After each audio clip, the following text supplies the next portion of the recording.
here I are.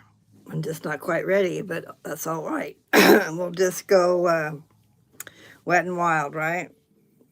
So I don't know if I'll have anybody here. I just am trying something new where I put it out 2 days ago that I would be here. And of course, I wait until the last minute to do everything. I had it all timed out to take my shower. And then, lo and behold, my daughter was already in there in the tub. So I just got out of the shower.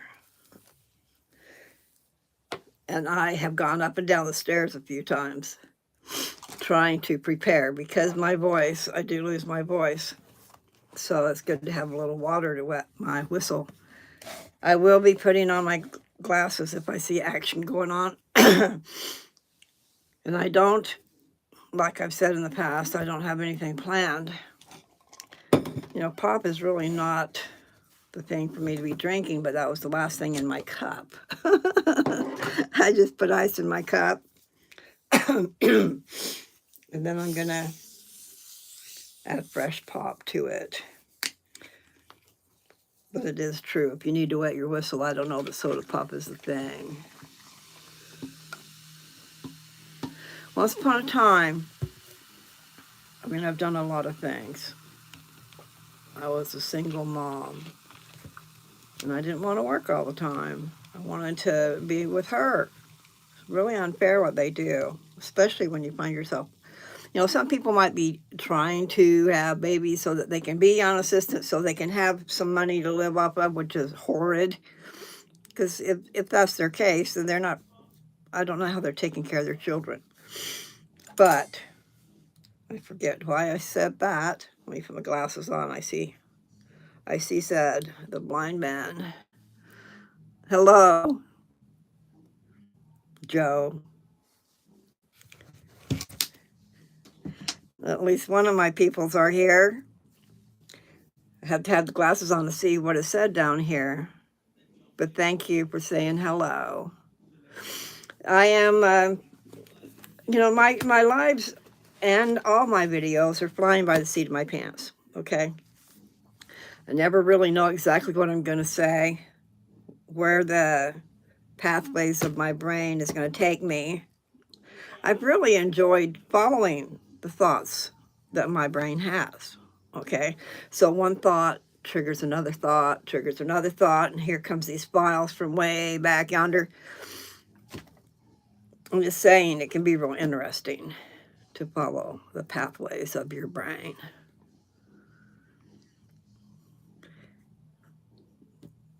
And it's been really great to be able to talk on here.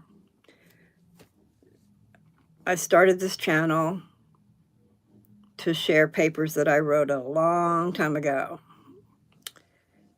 When I say papers, you sit down to a journal and you write, and then boom. First time I sat down and tried that experiment, I wrote as fast as I could go. I'm going to move you back. As fast as I could go to where, really, my pen was just sliding across the paper. And I was leaving things out. You can't get all your thoughts down on that paper. But what came out was really, really great. And I know, part of it was for me, but I think I'm serious, people. I think I was used as an instrument to reach people with thoughts that they need. So yes, not to be scary, I do want to invade your thoughts. I want to steer you. And a lot of you might already be there, okay? But I want to steer those who are not towards Jesus Christ, towards what you really need in this life. Someone said I was scaring the children. I don't want to scare the children, but we are all children. We are all children of God. And there are things we need to know. And there are things going on in this world. Some of them are geared because of those scriptures that you guys don't want to have anything to do with. I don't blame you. I didn't want anything to do with it either. It was thrust upon me. But also, I do feel gifted. I do feel like God has shared some gifts with me. And there are a lot of gifted people out there. I've met them. I've met a lot of people who have gifts, spiritual gifts, gifts of intuition, gifts of knowledge, gifts of knowing if you're telling the truth or a lie, gift of healing. There is the gift of tongues. I think people don't really get that. The gift of tongues is to be able to communicate with those who do not know your language, and also for you to understand them not knowing their language. It's a gift, and it is for the gift of communication to that person, to that soul. It's not a gift where you run around and spouting off a bunch of weird stuff saying, oh, I've got the gift of tongues. No, that's not what that is, people. I would kind of worry about that being something from the other side. You know, we have the good and the evil. We have millions of bad spirits out here. Yes, that's scary. But you need to know what you're dealing with, don't you? You need to stick with Jesus.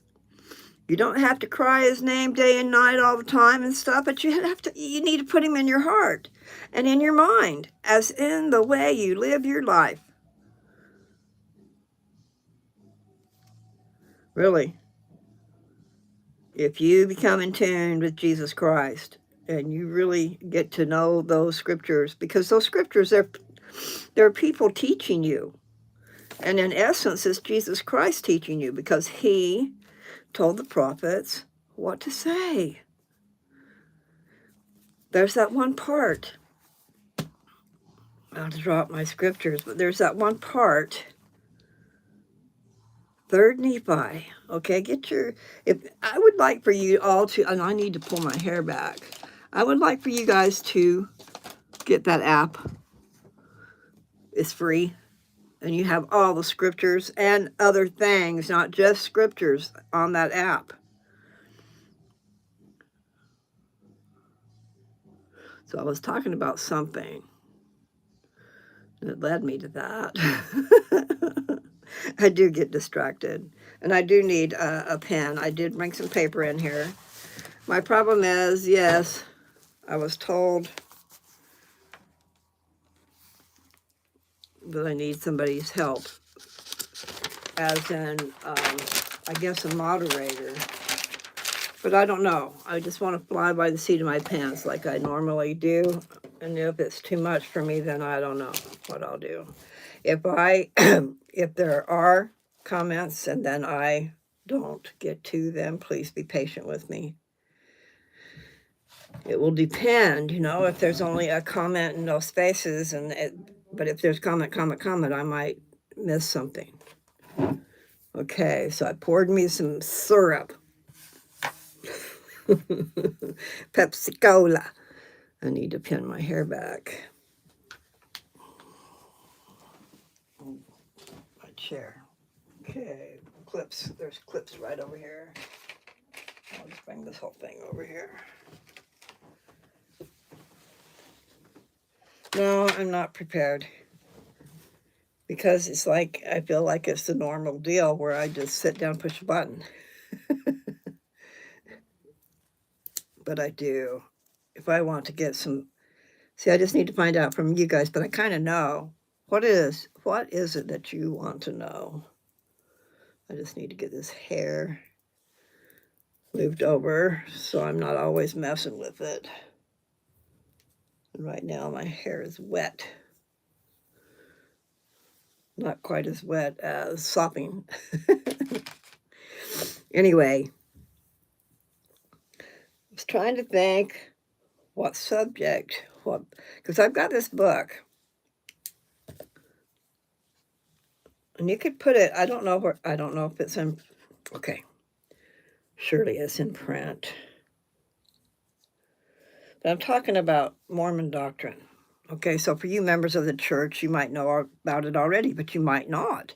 This book, this book is simply marvelous. Simply marvelous.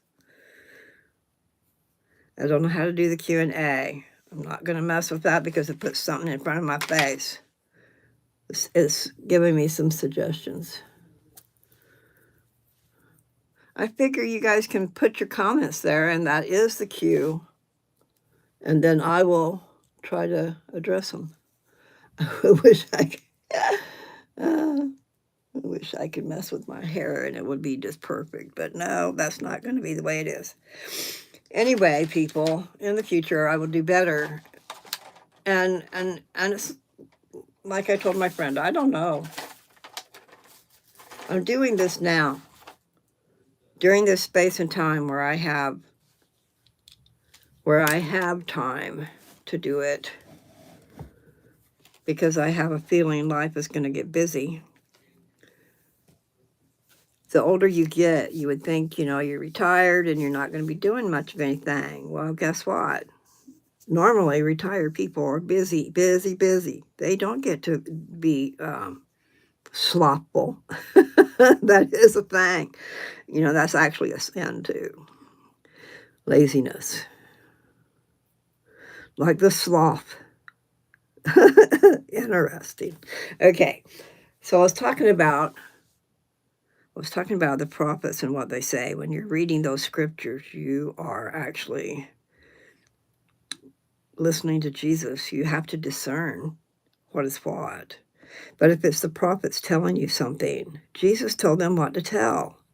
And in 3rd Nephi, in the Book of Mormon, go to the book 3rd Nephi. And really, I would suggest you read that whole book, because it is the recordings of Jesus Christ, the sign of his birth, him talking to a man out in the field. The voice, I do not believe he showed himself, but the voice told him to lift up his head and be of good cheer. For on this night,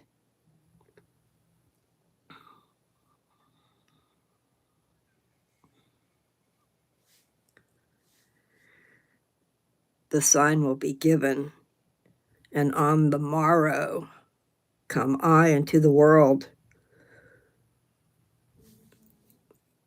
Those words are pretty much exact, but then the ones that follow I don't have exact. But he's telling them who he is.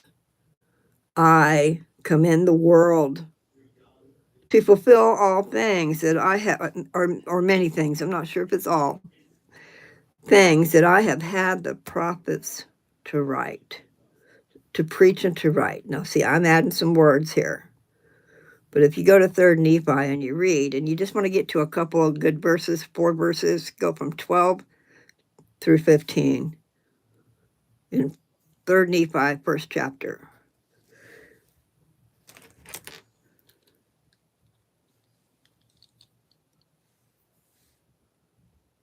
I said hi too. Hopefully he can hear me.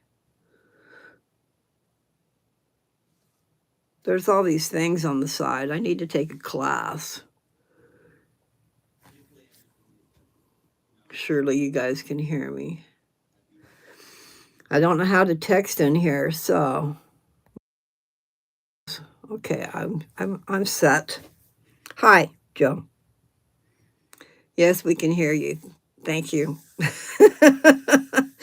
So, I was talking about 3rd Nephi. If you guys have not, you members of the church, I'm sure you know all about it because it's a pretty special book. The people that believed, there were the believers and the non-believers, and the people that believed were waiting. They were waiting for that sign, which was when the sun went down at night, it stayed light. Thank you for the hearts. Anyway, it stayed as light as noonday, if not brighter than noonday, it said, all night long. And then they saw the sun rise the next day. and the lightness, at least it wasn't any darker than noonday. But I almost think it's more glorious than noonday. Well, I don't know how to text on here, so I will acknowledge. I do appreciate it. Okay, so the point is, the believers and the non-believers, okay, these non-believers were evil folk, and they were looking for the opportunity. In fact, they were setting up to kill all the believers. If the sign was not given by such and such time, it should have been done already, blah, blah, blah. But anyway, the point is, it's not just a matter of these words we're saying. They were evil, wanting to kill those that believed in Jesus Christ. So this guy named Nephi was out in the field crying mightily to the Lord because he knew the time was coming that they were all going to be slaughtered. I'm going to smack you. What I'm talking about really isn't funny. But if you guys can see the comments, then you'll know I'm just laughing. 58 degrees is pretty nice. But you're getting me off my path, Joe. I get easily distracted. So, the point is, those who believed in Jesus Christ and him coming, the promise of him coming, were about to be killed. And I imagine man, woman, and child. People can get pretty evil in their minds because the evil one is out there. And if you give him a chance to get in to your way of thinking, then there he is. And he might make things all pretty when they really are not. Putting the lid on my cup. Okay. Okay, Joe. Anyway, if you wanted to read the account of Jesus Christ, I mean, he's all through the book, okay, at different time frames and stuff, but this particular book is when he came into the world, and he announced to this guy who he was. He's the great Jehovah of the Old Testament. He's not just a prophet out there happening to perform miracles and raise people from the dead and heal their diseases and their frailties, like the guy that had been lame from birth. I don't know if it was from birth. I think he might have had his legs up until a certain accident or something. But then he couldn't walk. And he was at the mercy of the people who gave donations. I think somebody would drag him out by the river. I could be getting some things confused, okay? Because there was another guy that couldn't walk that they let down through the roof, a thatched roof where Jesus was. He was inside the house, but it was surrounded by people. So he was teaching from in there. And word had gotten out about this man that's, healing people. So, if you watched The Chosen is really good. Now, I didn't watch past season 3. I need to get on there and do that. I have to perform this thing where I got to have every time you want to make an account, you've got to have username, password, da-da-da. And yes, it's smart to have it in a book. And I'm getting distracted, but the point is, it stops me from doing things like BYU. BYU is a great channel. It's kind of like, I said kind of, a smaller version and family-oriented Netflix type of deal. So, I mean, it would behoove me to get my account. And any of you out there looking for good entertainment that doesn't have the evil one's mark, you know, anytime you're sitting there watching something and you're so excited about it, but it involves murder, you think that's a good thing? I don't think so. And those games, those video games where there's Grand Theft Auto, and then there's, I don't know, all these other things. That's just one that Joe used to play. But it's still Grand Theft. And I think there's some bullets flying. But then there's just a lot of things that are not good in those games. And parents buy those games for their children, not knowing what those games contain. I mean, really. Oh, get off of that, but it is the truth. You parents, it would behoove you to try to play that game that you just got your child so that you see what your child's going to sit there and do over and over and over and over and over again. And also do with their friends, because they can connect. They can connect to all these people and play the game together. And sometimes it's older people playing with children. So you do need to be careful. You need to be mindful of what your children are doing, because that's teaching them. Programming them. That's kind of bold, huh? But just think about it, isn't it? We do become what we do. So like in the old days when I read the scriptures all the time, I started talking like them. I mean, it became part of my language. I don't know how to explain that. Maybe some of you have experienced that. But it is a different language. It's many different languages when you get into the scriptures. There are things, that might be in my brain that I can't remember. Talking about the characters, the languages that are in the Book of Mormon. All kinds of different languages. I believe Hebrew and Egyptian and other things. Wonder where I could find that.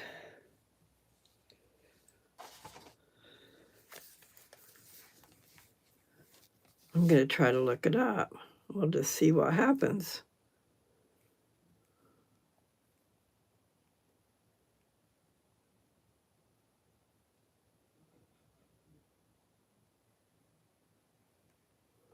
Okay, I need to get off of there. So easy to get sucked into what's going on.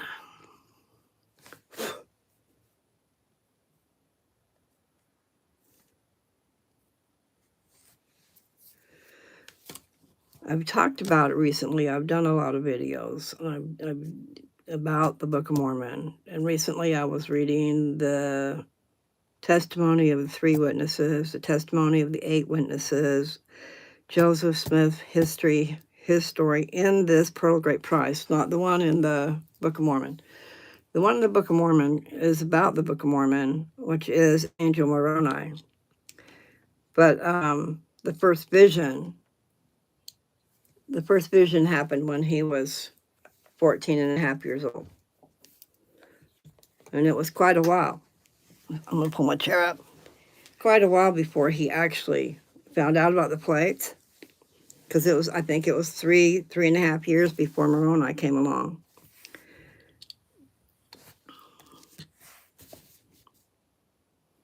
I'm sorry, Joe. Anyway, so I've gotten stopped. I told all these stories recently. The point is, so if you want to go back to some of my videos, and if it says Joseph Smith, don't run away. He was just a boy of a God-fearing family that read in the scriptures all the time. He was a farmer. So at 14 and a half, he's working out in the field with his papa bear. working, not playing. So and so schooling, I'm not sure really how much schooling he got. When think about the day and time, because it was 1820 when he went out and prayed in a grove of trees. It was predestined, preordained. He was to be the prophet of the restoration. And here he's this young lad with no former training, really, except for the Bible. And that's good training. It's interesting when you can put all the puzzle pieces together. I'm going to get lost in my thoughts. I really am lost because I forget it so fast, too. But just if you can look, especially you members of the church, if you know these stories. But even if you're members of the church, doesn't mean you know a lot of stuff. And I need to know a lot more, but some of it I don't want to know because things were not hunky-dory. A lot was sacrificed for this book. But we'll go back to, that's what it was. I was telling you, Joseph Smith was 14 and a half in 1820. And then it was about 3 years later, because I was really interested, so I looked that stuff up recently. It was 3.5 years approximately, okay, later, that Joseph Smith was praying. And he was asking for forgiveness for his follies, because he was a jovial type person and he would be happy-go-lucky. And what he was feeling was that was kind of out of character for someone who's called to be a prophet. He didn't think he was allowed to be happy, I guess, but you are. You very much so are allowed to be happy. It's just, what do you do with yourself to make yourself happy? Love of your fellow man, deeds that you do for others. These are all things of loving your brother or your sister, and God likes that. As parents, don't we love it when our children get along and they seem to be connected? They're not always like that, are they? Something just dropped over there because I'm bouncing the table. It's my light. So should I do something about it or leave it alone? Just don't bounce the table or it's going to be gone. I think I better do something about it. Da-dum, da-dum. Okay, get back up here. Maybe I'll lay you down. Right there. Okay. It's situated for now. Okay, Joe, do you have something you want me to read? Or do you have a question about Joseph Smith or the Book of Mormon? I was trying to think, but I have to confess, I haven't done a whole lot of thinking, but I think I said in the beginning of this that, what do you want to know? What would you want to know that maybe I could shed some light on? What does the normal person know? I mean, someone who has not been exposed to the Church of Jesus Christ of Latter-day Saints. And even exposed, you don't learn. I mean, when I say exposed, I guess I'm talking about me. I grew up in the church. That's a matter of going to church every Sunday, having meetings during the week, having activities and things planned for each age group during the week. Just saying, there was constant learning and happiness and things that lift you up throughout my life until I got married and quit going to church. So then began my learning of a different sort. So I've been through many stages. and I can relate to many people. But always, always, Jesus was there for me. I mean it. I mean, maybe my mom and dad didn't think I was doing what I should be doing, and I was out and about in the darkness, that I was bringing light to people.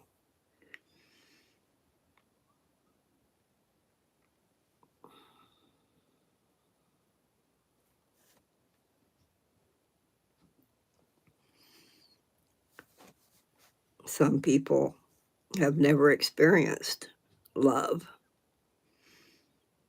felt like they were loved.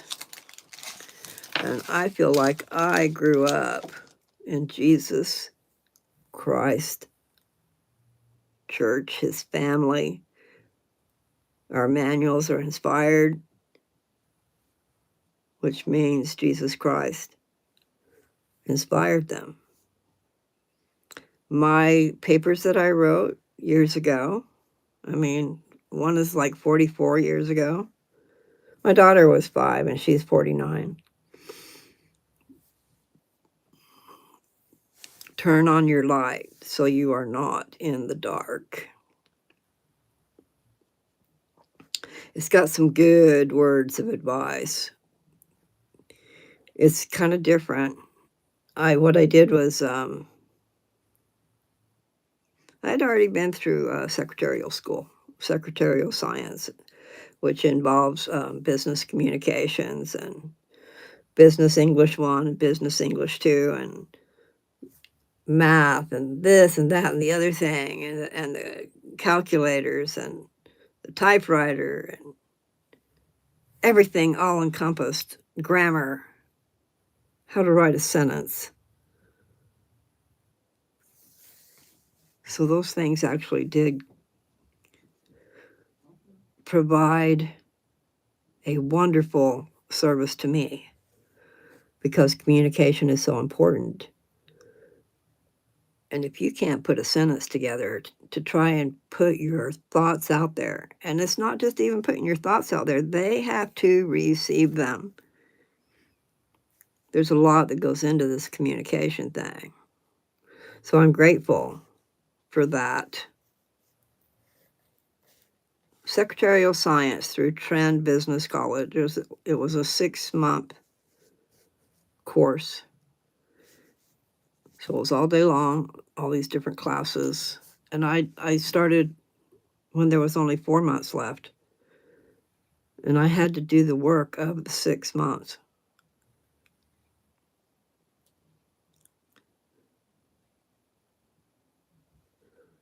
I did good.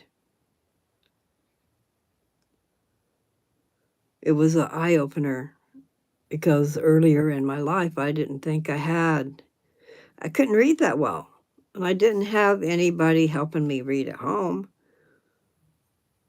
It's important to do that too, people. But it's also important not to shove things down on kids.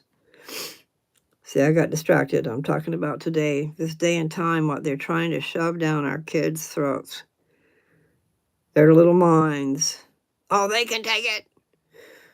They need other things besides all this academic stuff, and they don't need to have homework. You know, education at one time was a privilege, a great thing, but it didn't have to do with a teacher's paycheck. It didn't have to do with all the bills that go with running that school. And still they have the kids going out there selling stuff to raise funds for things. So they're out there selling stuff, and at night they got homework. And guess what? When they got homework, they need help. Who do you think's helping them? Parents. Parents have already worked all day, come home, put food on the table, maybe. Have to run kids here, there, and yon because they have all these programs going on. And do homework. Where's the time? Where's the time slotted for the parent and the child to just enjoy each other? You know? All this stress is not necessary. And I think it kind of hurts because really put this in your goal thing, to raise wonderful human beings who are kind to each other, human beings that are self-sufficient, meaning, yeah, we all need help, but to be able to stand on your own 2 feet, take care of yourself, and also be a good human being.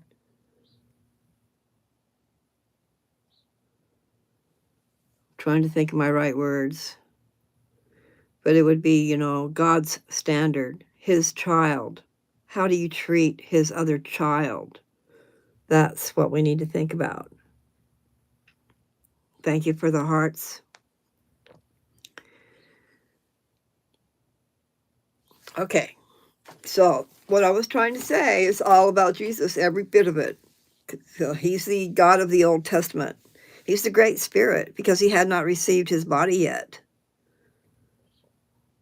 He came to earth to get his body and to teach us what God the Father wanted him, the Son, to teach us by word and example. Be like Jesus Christ, the great exemplar.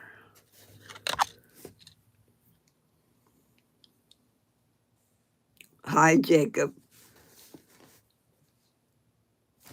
I'm glad you're here. I'm glad that you and Joe are here.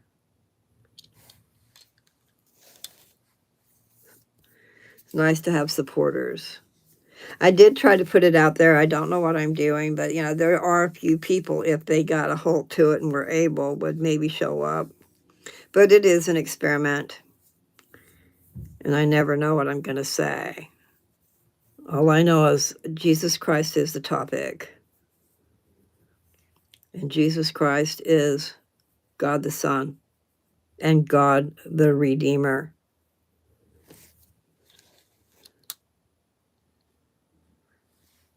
Thank you.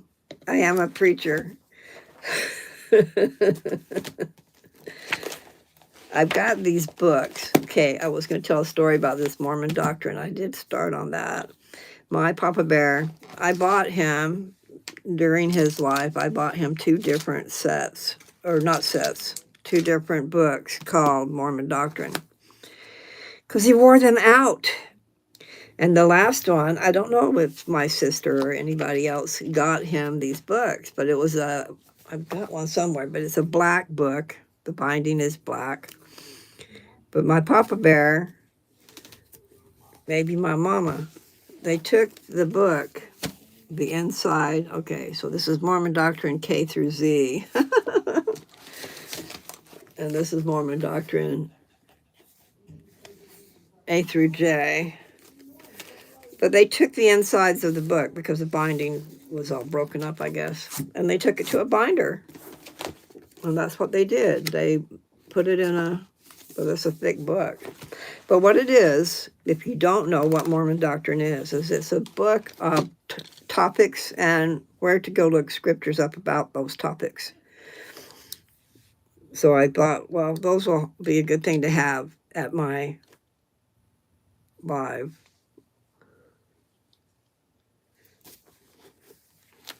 And so I had opened it up. There's so many subjects, But the thing that I was talking about recently is the pre-existence.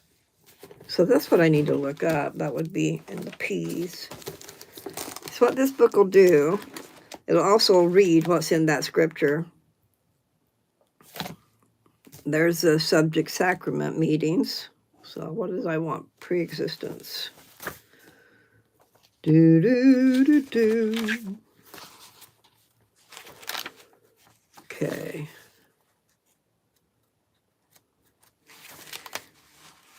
I appreciate the support. Okay, P-R-E. We're not there yet. Okay. Presiding.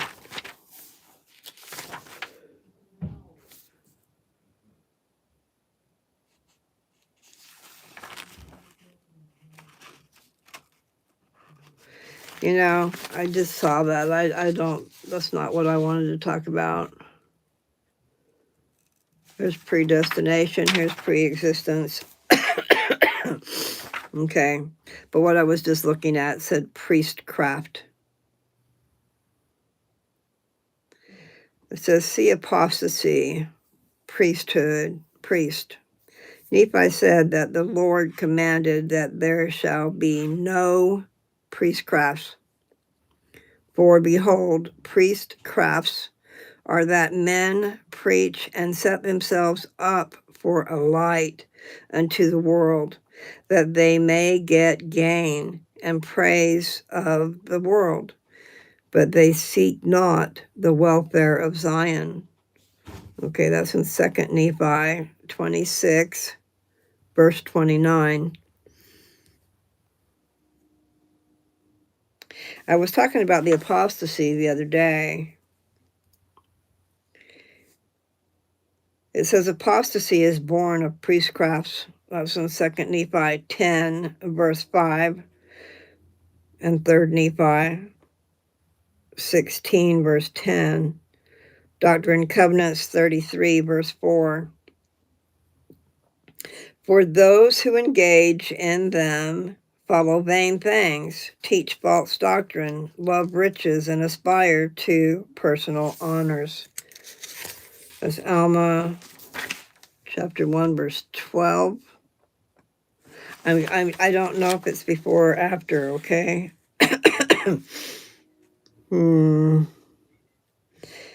Maybe it's what's coming. Alma 1, verse 12, and it's got a comma of 16. So where is that? It's got to be at the top of the page. Men are commanded to repent of their priestcrafts.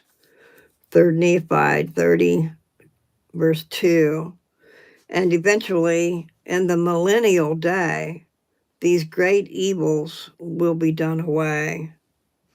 That's okay, so it is afterwards. 3 Nephi 21:19. Now, I was just telling you a little bit ago, 3 Nephi would be a good thing to read because it is all about when Jesus came. The signs of his birth, what he said to that Nephi that was praying so mightily. That was a very important statement. Statement you might think of as one thing, but I'll take, the few paragraphs that it was. It's so important what it was. I should read that. I've read it on here before, but, it bears repeating. So what's it going to be? It's going to be the Book of Mormon. I'm in the Pearl of Great Price at the moment. Okay, Book of Mormon. And I was talking about 3 Nephi, chapter 1. Okay. I don't know if you guys want to read in the scriptures and if you want to write things down. Some people might want to hear those and then they can go and look it up later. And sometimes if it's important, then I should look it up and read it to you. But it's all important, really. Let's see. Okay. 3 Nephi, book of Nephi, the son of Nephi, who was the son of Helaman. It's going to give you a lineage a little bit down to where they're at. I guess I should do that. And Helaman was the son of Helaman, who was the son of Alma, who was the son of Alma, being a descendant of Nephi, who was the son of Lehi, who came out of Jerusalem in the first year of the reign of Zedekiah, the king of Judah. All right, that's the beginning of the whole book. Now here's a synopsis for this chapter. Nephi, the son of Helaman, departs out of the land, and his son Nephi keeps the records. Though signs and wonders abound, the wicked plan to slay the righteous. The night of Christ's birth arrives. The sign is given, and a new star arises. Lyings and deceivings increase, and the Gadian robbers slaughter many. This is about AD 1 to 4. Okay, I'm going to stop right there. Just the other day, I was talking about the Gadianton robbers and trying to figure out where they were in time. And I know they were still a thing in 421 AD. That's the end of the writings in the Book of Mormon. That was the year they were hid up so that they would not fall into the wrong hands. The last living Nephite hid them, and his name is Moroni, a captain of armies. Let's see.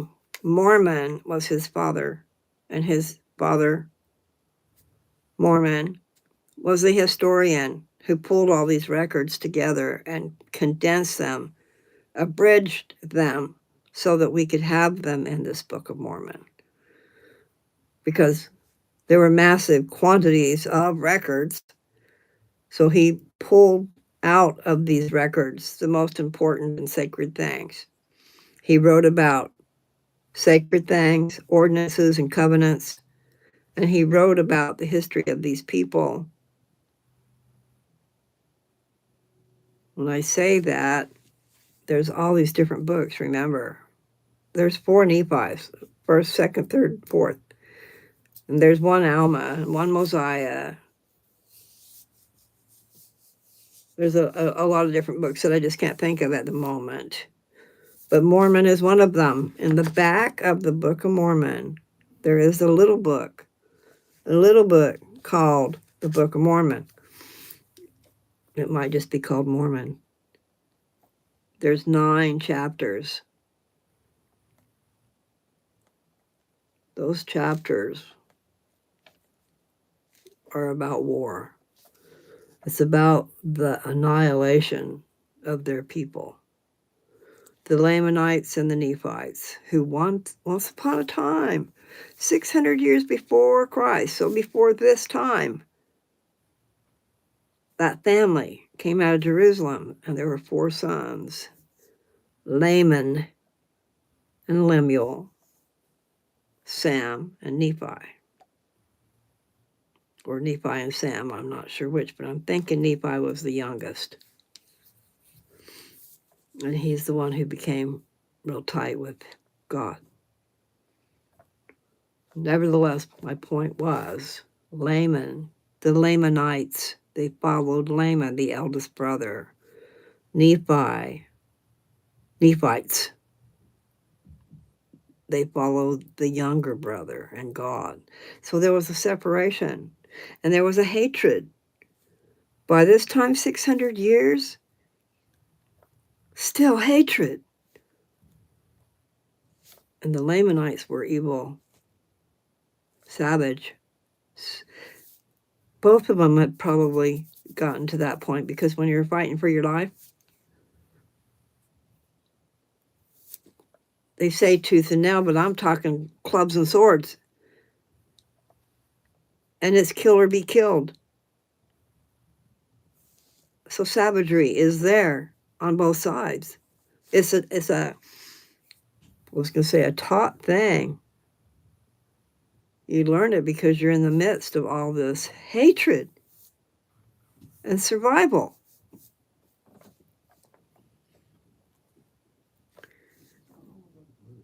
That happened in America. Thousands and thousands and thousands were killed in a day. There are places across America. I saw it on one of these shows about Mound City or something like that, where mounds, and what was in there were bones. Bodies that were piled up. We don't want that. We don't want that anymore. I don't know how bad it's going to get, but it's not going to be cool. It's kind of late probably to be talking about love, love, love. But that's the only thing that stops the hate. These glasses on, I really don't look that good. I just barely got out of the shower. I'm not real good at this stuff. But anyway, I thought I would get on here and talk to you people. You never know what's going to come out of my mouth, and I don't want to be all scary. Stop, you're scaring the children. How do I not do that when things are scary? As far as thinking about death goes, I have a different mindset than a lot of people. And I do. I recall a day or a time when I was really afraid. I worried about dying. I really should worry about it more now. But I had just consigned myself that, you can't do anything about it. There's no sense worrying about it. Just get on with it. And I'm talking about when I was a teenager, 15. Sometimes we just don't think about such things,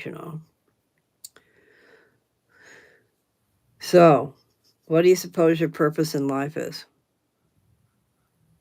Eat, drink, and be merry, because tomorrow we die and that's all there is to it. Is that what you think life is?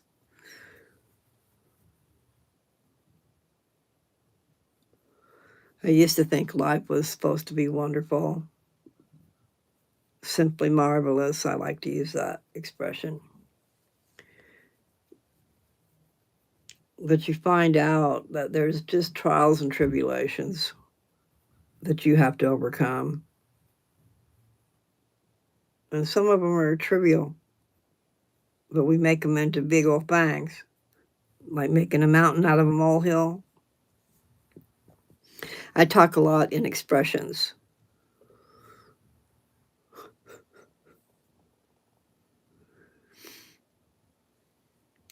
Colloquialisms. I don't know how to say the word, but nevertheless, a lot of different things go into my vocabulary. And some of them are just to do with certain times in history, certain songs. And those songs are from somebody's history, unless they're just stupid songs.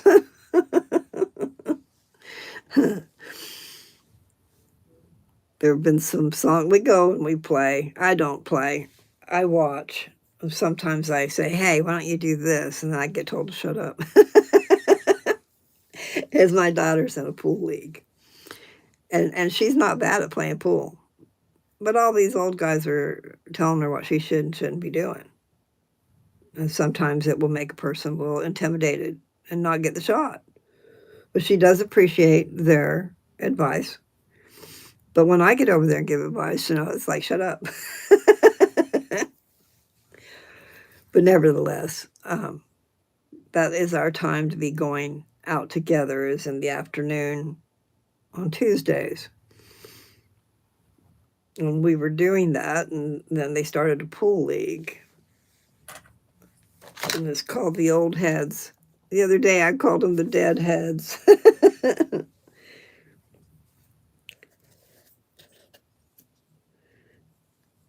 And I was informed, and it's true, the Grateful Dead. I just never knew much about the Grateful Dead. I heard of them, but I don't know. I probably know their music, but I really don't know.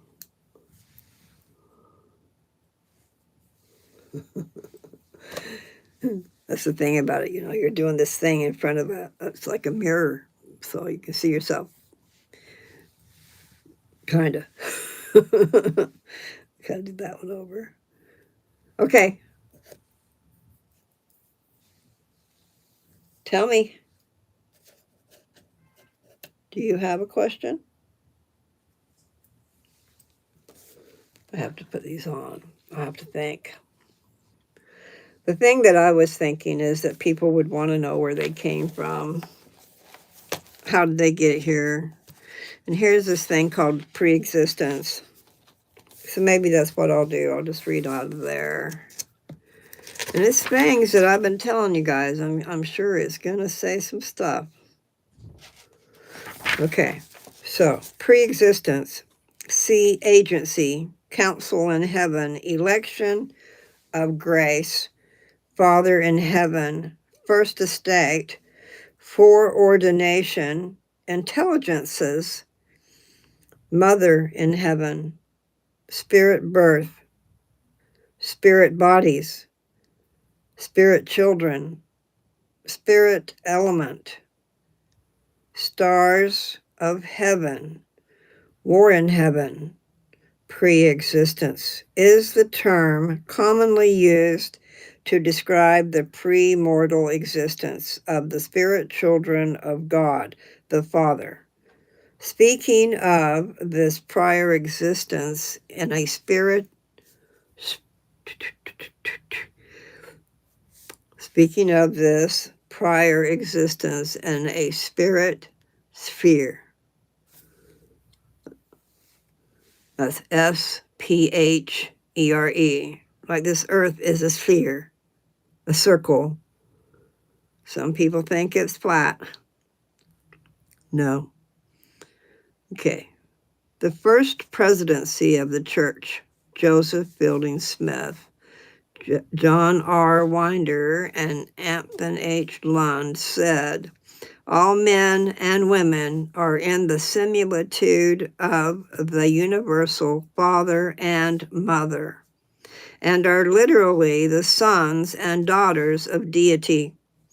As spirits, they were the offspring of celestial parentage. Man, this is in parentheses, man, his origin and destiny, pages 351 and 355, end of the parentheses. These spirits, I said it wrong, these spirit beings, the offspring of exalted parents, were men and women appearing in all respects as mortal persons do, accepting only that their spirit bodies were made of a more pure and refined substance than the elements from which mortal bodies are made. That's found in Ether, chapter 3, verse 16, and Doctrine and Covenants, section 131, verses 7 and 8. There was a lot said right there. See, I have not finished, but that's a lot said right there. Right there. Exalted parents. See, if we make it to that exalted thing, we'll be able to do the same thing as our mother and father in heaven. These spirit beings, the offspring of exalted parents, were men and women, appearing in all respects as mortal persons do. So in our spirit body, we appeared like we were mortal. We just weren't. And we had a better body. We had a perfect body. In all respects, as mortal persons do, excepting only that their spirit bodies were made of a more pure and refined substance than the elements from which mortal bodies are made. Okay, ether is wonderful. The brother of Jared saw the finger of Jesus. There's a story that goes with that. But Jesus told him never had a man come to him with so much faith that he was able to see. And he showed him the rest of him, not just his finger. And he also showed him the works of his hands. And he showed him way off in the future, because this is from the Tower of Babel, that time, way back. He showed him Jesus Christ's ministry. He showed him going around teaching and doing all his stuff, walking the streets and stuff with his apostles. And the brother of Jared said he looked exactly the same. Jesus showed him himself then and when he was there on earth, and they looked exactly the same. I found that real interesting. And I thought, well, maybe that's just because he's God and he's already, but maybe reflects on all of us, meaning what we look like. Are we going to look the same? Are we the same? I know the inside of us is going to be the same. And I'm thinking that this is the same person. Maybe I'm wrong. We will all come back in our perfect form. If we've lost fingers or limbs or anything, we will have it back in the next life, in the millennial existence. We're going to be resurrected, but we will not be fully immortal. We will have a semi-immortal body. And see, I could keep going with this pre-existence. I wanted to go on to the millennial existence, which that's coming next. However, I'm just wondering if I should continue reading about the pre-existence. That's what I'm doing. I need to stay on task. Okay, I made it that far. To understand the doctrine of pre-existence, two great truths must be accepted. One, that God is a personal being in whose image man is created and exalted, perfected, and glorified, man of holiness. Moses 6:57. So I don't know if that's what I just read is in Moses 6:57. I think it is. But then it says, and not a spirit essence that fills the immensity of space. That was part of that last sentence. Huh. Okay. I'm going to go back to where it says 1. These truths that you have to accept. That God is a personal being in whose image man is created, comma, and exalted, perfected, and glorified man of holiness, and not a spirit essence that fills the immensity of space. 2, that matter or element is self-existent and eternal in nature, creation being merely the organization and reorganization of that substance which was not created or made, neither indeed can be. Unless God the Father was a personal being, he could not have begotten spirits in his image. And if there had been no self-existent spirit element, there would have been no substance from which those spirit bodies could have been organized. That's interesting. From the time of their spirit birth, the Father's pre-existent offspring were endowed with agency and subject to the provision of the laws ordained for their government. I need to probably read that better. Probably for governing them, not a government out there like we have. Let's see. Of the laws ordained for their government. They had power to obey or disobey and to progress in one field or another. The first principles of man are self-existent with God.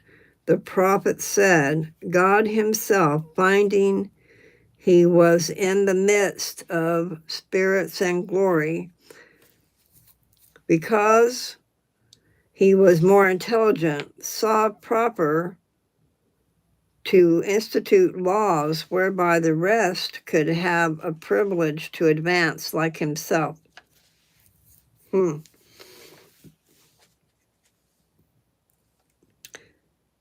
The pre-existent life was thus a period, undoubtedly, an infinitely long one, and infinitely long one of probation, progression, and schooling.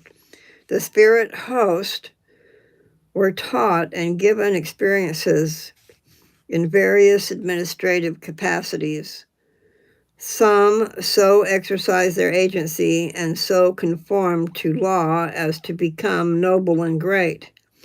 These were foreordained before their mortal births to perform great missions for the Lord in this life. That's Abraham 3:22 through 28. Christ, the firstborn, was the mightiest of all the spirit children of the Father. I think that's in Doctrine and Covenants, section 93, verse 21 through 23. Mortal progression and testing is a let's see. I think I gotta say that better. Mortal progression and testing is a continuation of what began in pre-existence. Every form of life had an existence in a spirit form before being born on this earth. That's Moses 3:5 through 7. And that's in the Pearl of Great Price.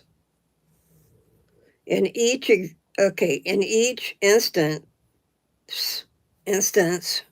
the spirit creation was in the likeness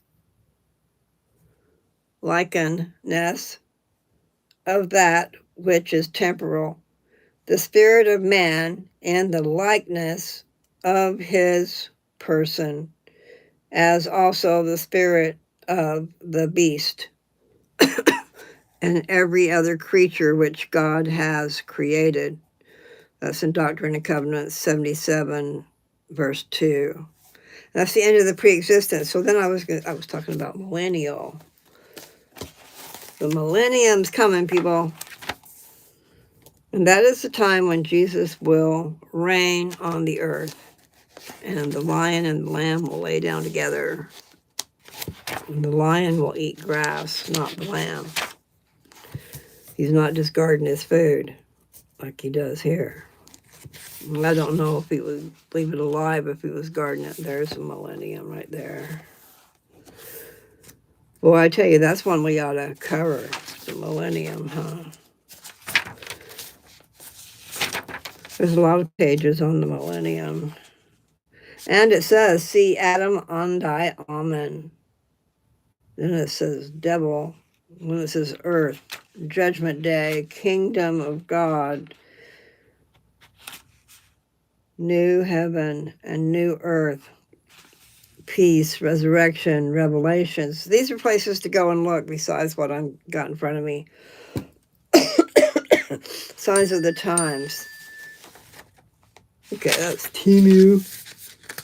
They like to get your attention, so they don't just give you a little bell, a little ding, they just give you a lot. All right, so I'm sorry. I will stop. When I get on here and I do a video, normally, it is live, and I think I'm less inhibited. Knowing that someone's out there listening is different than maybe nobody's listening. I'm excited, though. I did just pass 170,000 views, and I think that's really wonderful.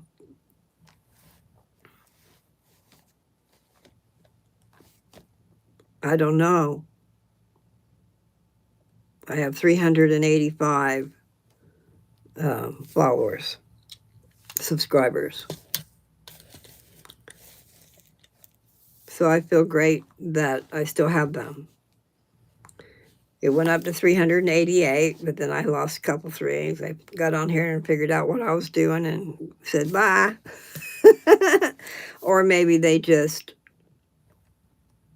didn't like something I said, because that could happen too. And sometimes I do rant and rave. And sometimes, once in a while, I do let a bad word slip out. If you know, sometimes you just can't help yourself. So it's best to be wary. you know? So, participation. I appreciate you participating. But it is true. I had a lady get upset with me because I interrupted her flow. She was teaching a class. And I didn't understand it until I taught a class. And when I was teaching class, I was so excited about all the information and I was trying to get it all out there. And there's just no time. There's not enough time. And the church does want you to engage the people in the room. So people giving their comments and things is good, but you just don't cover very much information. But hey, that's when you have to decide what's most important, really. Connecting with people is most important. And it's Sunday, so I thought, okay, well, what better subject than Jesus Christ? And I did. I grew up in his church, and I felt his love. When you go to church and you're sitting there in sacrament, and you listen to the talks, and you sing the songs, and you feel the prayer, you'll feel his spirit there. Now, you can feel his spirit other places. I do all the time, but I'm talking in a condensed, strong manner where you might have tears running down your face, or you might have goosebumps, chill bumps, whatever you want to call them. There are times talking about special things or reading something really special that I will get a tingling sensation. The chill bumps everywhere. Of course, I guess they always are everywhere, huh? But it is being touched by the Spirit. So it's good to know that. Sometimes you just don't know why the heck you're crying. There you are. And tears are running down your face because of a beautiful song you just sang or you heard, because maybe you didn't know it already. It's been a long time since I've spent time in church every Sunday.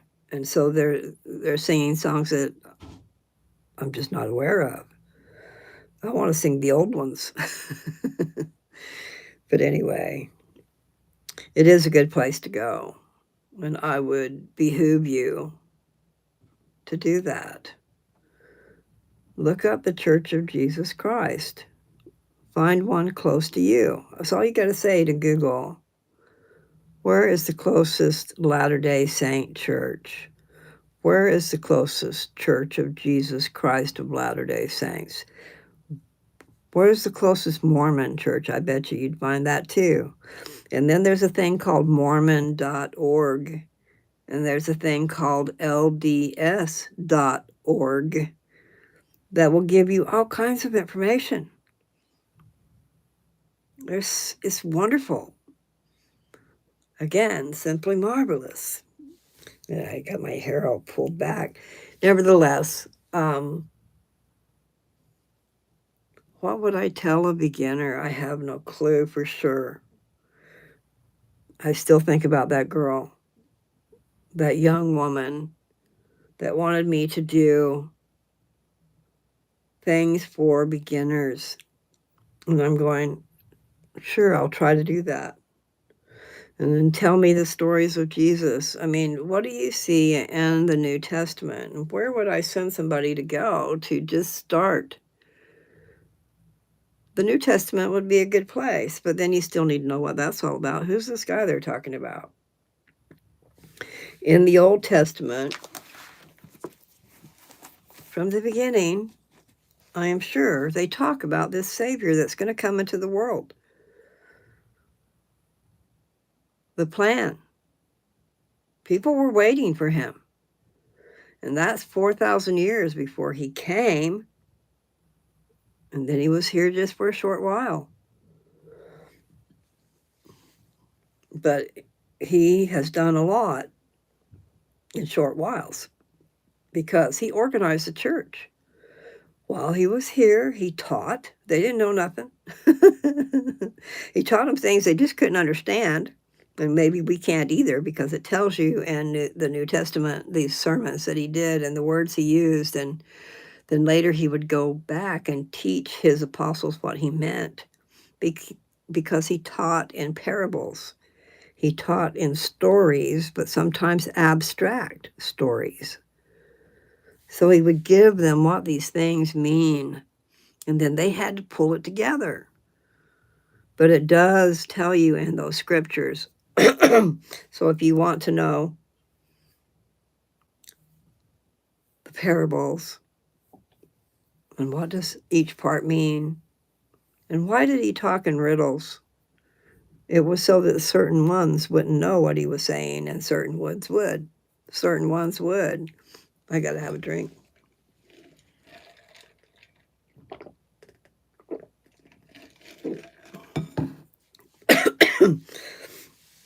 Still does, still does pop, so I don't know that it'll work. I should have brought me some water up here.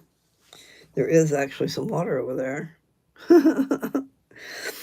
Anyway, people, I don't know how to plan a class, without using the manual. And even with the manual, there's suggestions. You don't have to follow the whole thing, and they do encourage participation.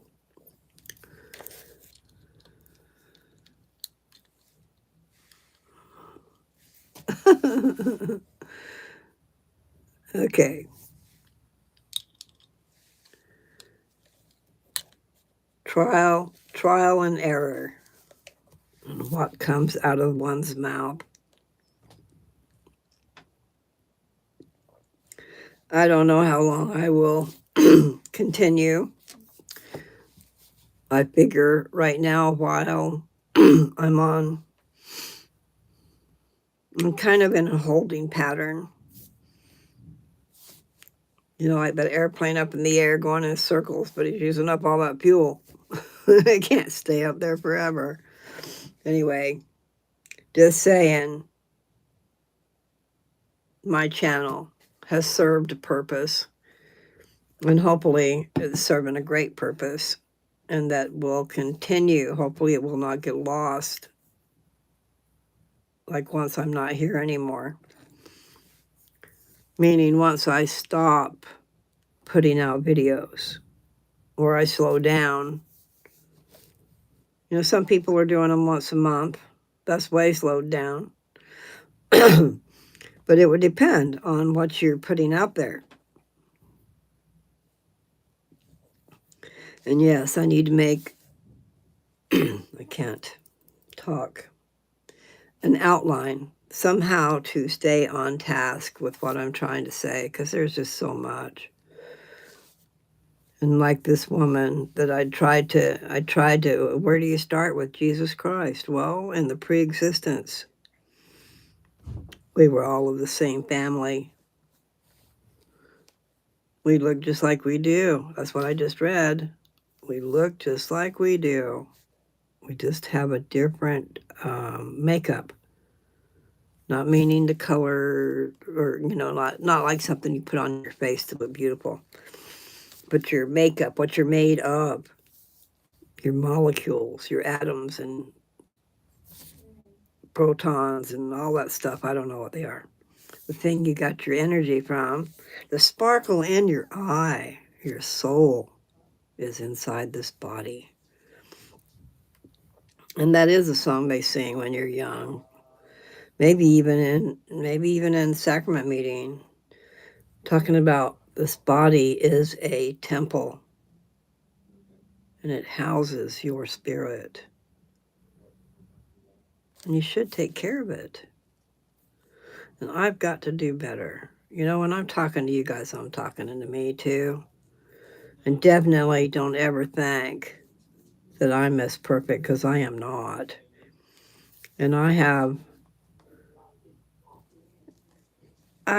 asked for forgiveness, and I believe I've been forgiven. But then, you just don't know if you ask specifically for every little thing. But maybe the thing is to come to Jesus with a broken heart and a contrite spirit and ask for forgiveness. Maybe you don't have to say every single sin you ever did.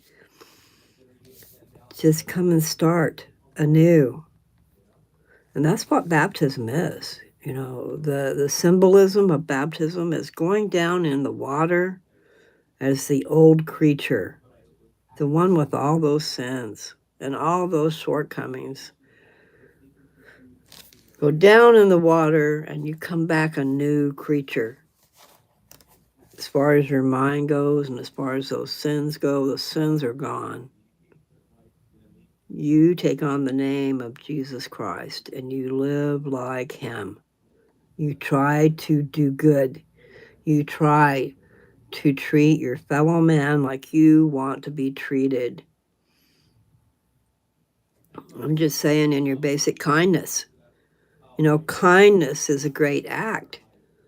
For some people, they don't know what that is to receive it. They're shocked. Or eye contact. Eye to eye contact with a smile. See what happens. I have people smiling at me all the time. Sometimes it's intentional.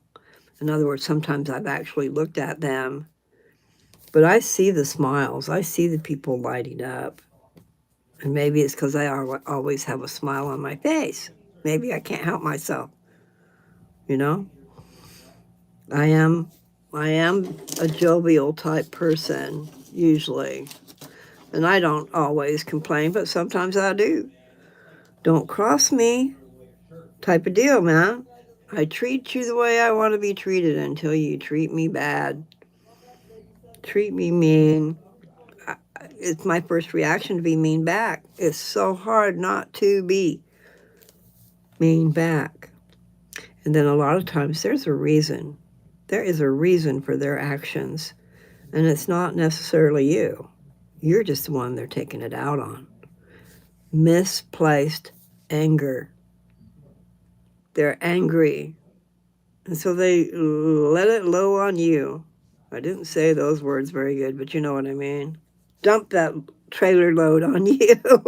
You know, like there's a dump truck, and it's sitting flat. But then they do this here and this here and this here, and then this opens up down here, and all this dirt comes falling out. That's what I'm talking about. Putting that load on you. Anyway, it's not funny. I have enjoyed my channel, and it has been like therapy. I can talk to myself. I can talk to you guys. I can just be free to say. Mostly free, because I do have to watch out for what I say sometimes. But there's a lot of things I want to do with my channel. And first it started with sharing my papers that I wrote years and years and years ago. And those papers are still about sharing the good words of God. The truth. Good tidings of great joy. You are an heir to the throne. You're not a gutter rat. You're not a lost soul unless you choose to be. You know, I said this before, and I've heard it, but I think it's a little different than what I thought. Everybody is born with the light of Christ in them. Your conscience. You know what's right and wrong. You don't have to be told. You already know what's right and wrong. So you pay attention. Pay attention to how you live your life. And yes, especially in the church, you know, we want to lift you up. But sometimes you can go into those dangerous waters, maybe wanting to try to do something good, and you get pulled in. So in those cases, it is better for you to stay out of those dangerous waters. There are other ways to try and help people. I did go into the darkness a lot because I was living at my mom and dad's, and that is a very straight environment. I stayed home until I put my daughter to bed at night, and then I went out to find other people like me and to do that which I wanted to do, which I couldn't do there. But nevertheless, out in the darkness, you do find that you can get hurt. You can get hurt pretty bad. So, when our parents and the church tells you not to do that, don't do that. Or, beware, beware. But see, you're not able to beware. If someone puts something in your drink and you didn't see that, well, there you are. You didn't bring it on, but you put yourself there. Hi. I wish I had a big old screen so that I could see the people who are. I can see a picture, but I can't tell what it is, even with my glasses. But hi. I appreciate you. I'm glad you're here. I need to be here too, huh? I do need to have like an outline. What do I want to talk about? But it is true, people. That's the one thing you need to know. You are of great worth. No matter what someone else tells you, you are of great worth. And you can have your own world somewhere down the road, but you got to do good. There's a lot of people caught up in things, and they might not think they can get out of it, but you can. You have to find the right people. And I guess I'm not talking about those who need to escape.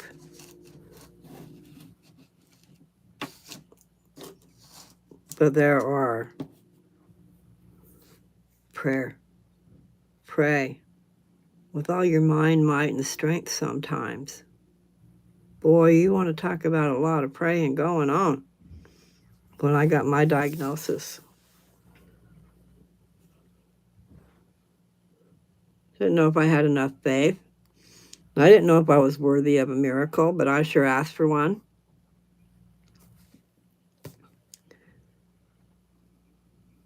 I should have done things better. I should have taken care of myself much better. And sometimes one just doesn't realize the future that's coming. You know, maybe you're ready to just give it up because you see no reason for living. But we do have a reason for living. And we have to find a way to make the best of it. And I would just suggest to investigate. If you do not know about the Church of Jesus Christ of Latter-day Saints, and you really want to know, you need to investigate. And there are ways that you can learn online if you are afraid of having the missionaries talk to you. I know that I don't want to give up some of my things that I like. And I know that to really go full bore, I'm going to have to give up some stuff. So I've got to. I guess that's what they're talking about, sacrifice. You have to sacrifice some of your favorite things, maybe. You know, especially those of us who have partaken of the forbidden fruit. Thou shalt not. Those commandments were for our good. And those commandments were for the people of Moses' time until Jesus was crucified and resurrected. After that, two, just like the word, you know, the sign of peace, but two only commandments that matter. Love the Lord thy God with all thy mind, might, and strength. And the second one is like unto it. Love thy neighbor as thyself. Your neighbor is not just this person right next door to you in your living area. Your neighbor is everybody.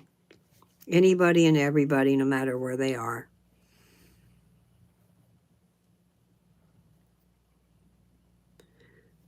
People don't understand. I'm sure people just don't really understand that the second commandment is not just talking about loving your neighbor. It's talking about loving yourself, too. And then you put those two commandments together, and there's three there. Love God, love yourself, and love your neighbor. And if there's true love there, you would not do anything to hurt your neighbor. So you wouldn't kill. You wouldn't steal. You wouldn't rape. You would not take that which is not yours. And in loving yourself, if you knew what your purpose is, if you know what you're supposed to be doing and where you're headed, then you're going to want to learn as much as you can. And you're not going to pussyfoot around. I need to talk to myself because, I need to get back on the wagon. Or maybe I never was on the wagon. I'm not talking about drinking. I'm talking about learning. Excuse me. Like taking classes. Maybe there's something that you really like or want to do and you just never thought about it. There are lots of classes going on. Like my daughter mentioned wanting to do pottery. I'm not exactly sure I think she wants to do like with the kiln and all that stuff, but I think you can go where they've already got a kiln and you can take classes and make things. So we ought to look into that because I think that's something she wants to do. Put things in your life that make you happy. There's a lot of busyness going on with time spent at a bar. A lot of money going into that bar when it could be going to other things. I'm sorry, my voice is leaving me. How long have I been on here? A long time. It looks like 92 minutes. That's kind of crazy, isn't it? I'll be jabbering along, singing a song.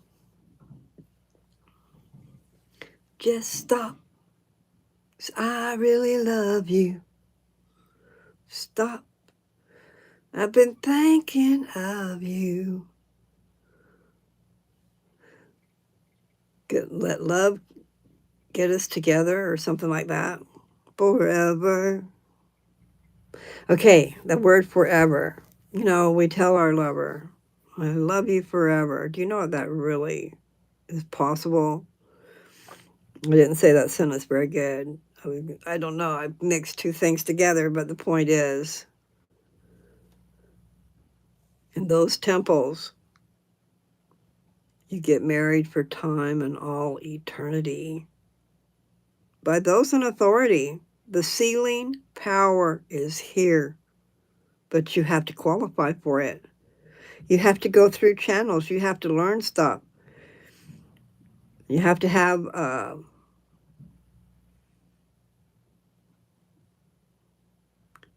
an interview with the bishop of your ward and with your stake president. And then it's decided you're given a temple recommend, and then you can go into any temple all over the world as long as you have that recommend. It's a wonderful thing, especially to go with your mate, I'm sure. I have not been sealed to anybody.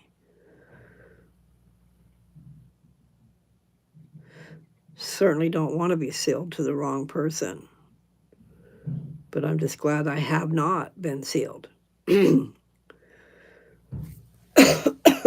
My patriarchal blessing said, there will come a time. So, little did I know it would take forever, but you got to be looking, and you got to be in the right place sometimes. And maybe you just keep making bad decisions, and then you got to make it through that. So I hope I'm in the right place. And I hope that I get that opportunity. But that is going on in the temples. There's a lot of things going on in the temples. There's baptism for the dead. You know, this genealogy work that we do. My mother was really involved with that. My mother and father actually went on a mission that had to do with Ellis Island and putting information into the computers, their documents and stuff.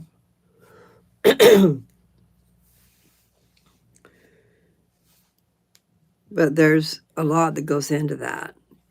Genealogy, pedigree charts. They put family members together in this. You've seen it, not all of you, but you know, with dogs, pedigree dogs. Well, it shows you who the parents are and then who the parents of those people are and so on forth, and now the children. And then those children, when they grow up, they get married. And so it shows them and then it shows their children. It links them together. And this temple work is for the dead. It's for the living. But once you've gone through and done it for yourself, then every time after that, you're doing it for someone else who has died, who the work has been done for, the genealogy work. And as they do the genealogy work and they program these names in, it all becomes like a block. I want to say like the blockchain, but I don't know. I just know that it gets chained together and it's families. There's a lot of work goes into that. And so then once that work is done, proven who they are, and I know my mother went out and got death certificates and birth certificates and all kinds of different things, marriage certificates, putting the right people with the right people. And then a lot of times when they went to the temple, they were doing temple work for their dead, for their own people. You can go and do work for other people. It will be provided the names of those that you would do the work for. Once upon a time, I was baptized for 56 people. I was young. It was a youth group. We went to the temple. I was dunked down in the water 56 times for 56 different people. And then there were several of us there that did the same thing. So it's pretty wonderful. And sealing people together that were married. That's a thing too. I just want to be with my guy and go on that great, wonderful path.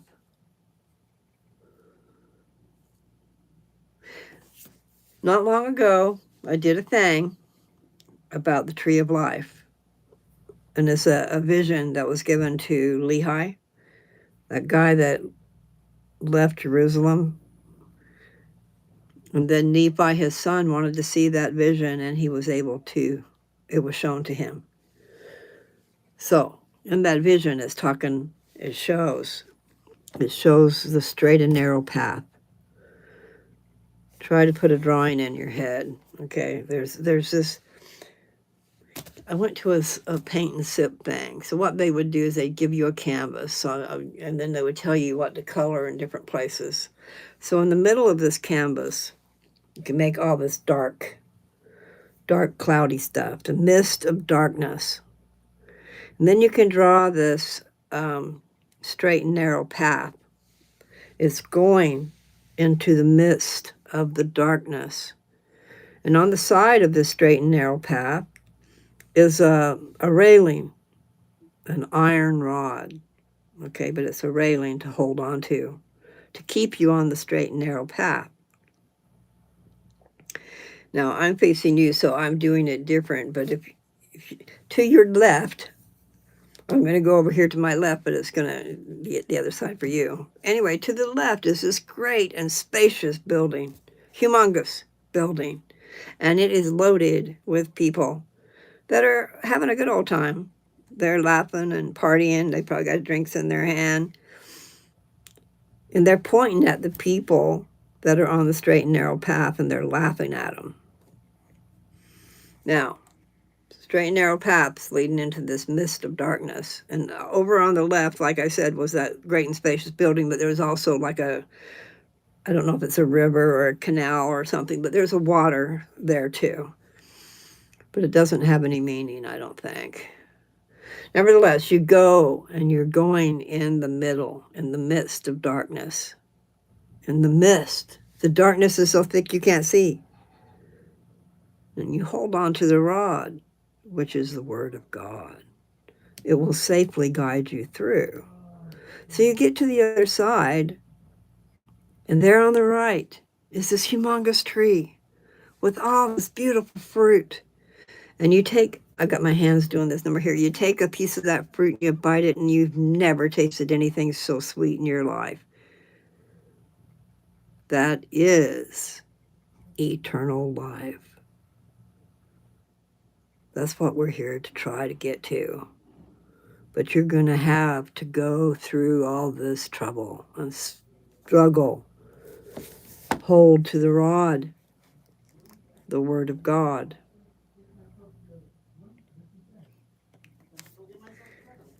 You won't really feel like you're getting through safe, but if you make it through to the other side, you will have made it.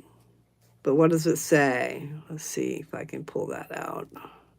Straight is the way and narrow is the path that leads to, I'll say, eternal life. But wide is the path. So many more people are going down that other path. And not that many are on the straight and narrow. So we got to do good, people. And I think probably I should shut up. I've been on here long enough. And I'll go back to doing my own little thing where I'm not intimidated. I hope I reach some people.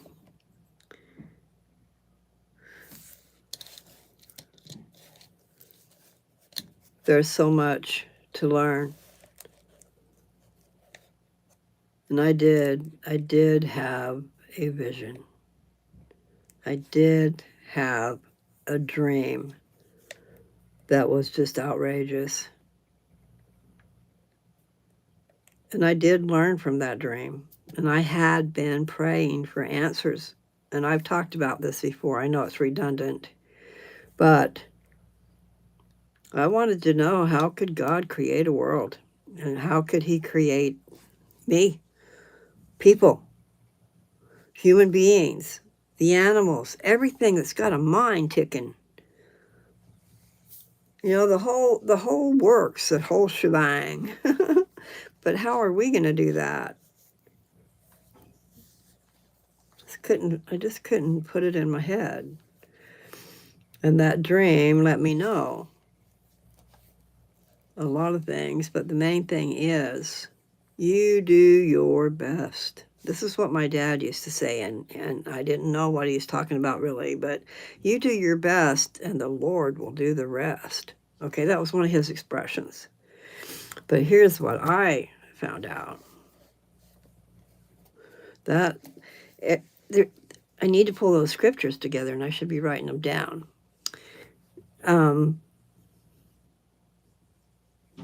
I lost it.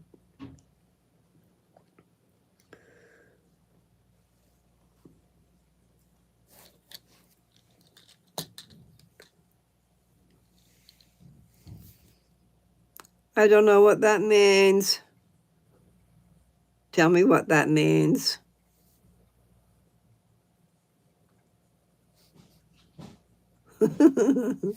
Anyway.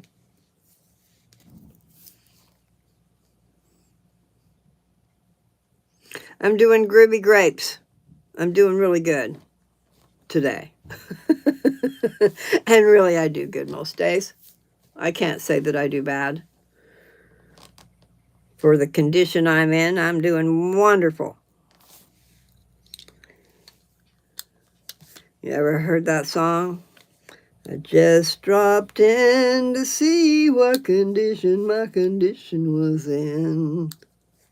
Yeah, oh yeah, oh yeah. What condition my condition was in. Okay, I need to just keep these on so I can see. And then let's put a peace sign there too. Peace is what we want. Jesus Christ wants peacemakers.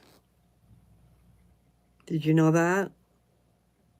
So when you're out in your everyday life and your first thought is to be rude and mean to that person who cut you off or something, you know. No, but I'm just saying, sometimes our first instinct is to be rude, especially if someone's rude to us. But a peacemaker, just remember that you would be doing it for him, because he really is the God of this earth. But in the things I've read recently, he created this world through his Father, or his Father created it through Jesus. In other words, he told him what to do. He told him how to do it. And I was talking about my dream.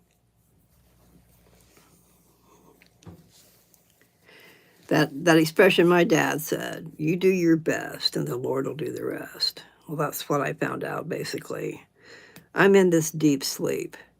And that's what I also started to say was, there's a scripture that tells you that everybody who enters the celestial kingdom will receive a tiny white stone.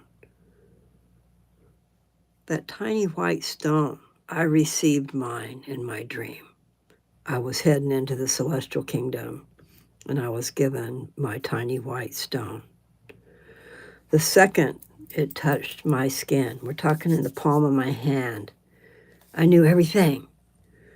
My head could not contain everything I knew. It was just flowing in there. I don't know how to describe it. But everything, I knew everything. And I shot straight up out of bed, out of a deep sleep, straight up, standing up out of bed, going, wow. It was like one of the first things I said, I'm pretty sure I said, we got to market this, but how can you market something like that? That's craziness. But the point was, with that little white stone, I knew everything. So the part about creating your own world and all the things you got to do in the future that God has already done here, don't worry about it. That's what. You do your best in life. Learn as much as you can, because that's what you're going to take with you. So you do your best, and the rest will be provided. Don't worry about it. That's what you got to worry about, is doing your best. It's not always so easy. And I'm real good at crying every once in a while. I saw things going up. Made me happy. Happy made me cry.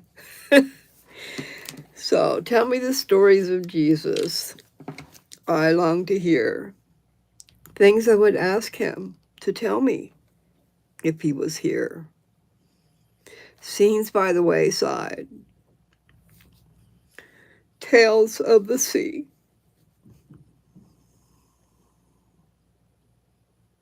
Stories of Jesus, tell them to me. So that's what I'm trying to do. There are different ways that you can take that, okay? Because just like in 3rd Nephi, Jesus Christ, I was going to read that. Jesus Christ is telling them who he is, because he's saying, I will be born tomorrow. And the sign is going to be given of his birth. And if you read through the Old Testament and all those things, it's always talking about the signs of his birth and the Virgin Mary. and what he's going to do for us. All right, so I did. I went to 3rd Nephi. There it is. Sitting there on my iPad waiting for me. I finally get back to it. If you guys have thoughts about things you want me to talk about in the future, you might go ahead and put that down. Please don't cry. Thank you. I don't mean to.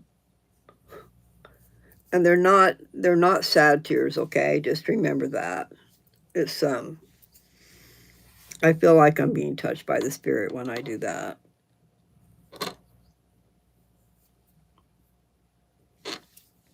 And Jesus is the one who makes me do that. Okay. So I was telling you about 3rd Nephi. So go to 3rd Nephi, first chapter, and then we're going to go down here.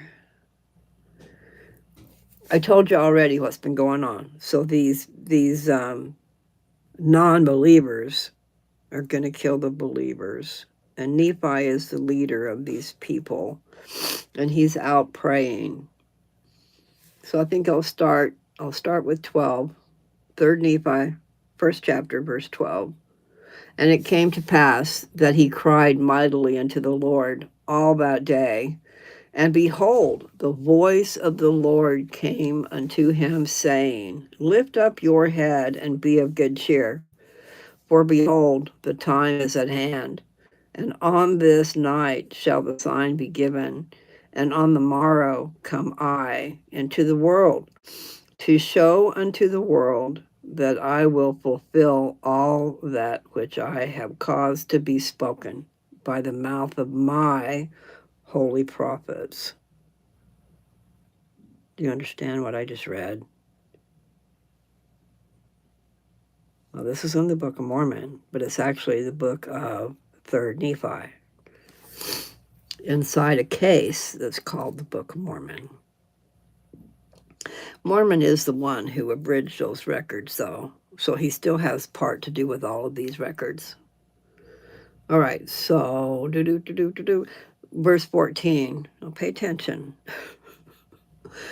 Behold, I come unto my own, to fulfill all things which I have made known unto the children of men from the foundation of the world, and to do the will both of the Father and of the Son, of the Father because of me, and of the Son because of my flesh.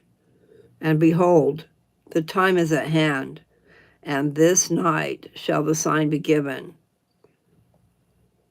There's a lot said right there. I'm going to go ahead and read 15. And it came to pass that the words which came unto Nephi were fulfilled, according as they had been spoken. For behold, at the going down of the sun, there was no darkness. And the people began to be astonished, because there was no darkness when the night came.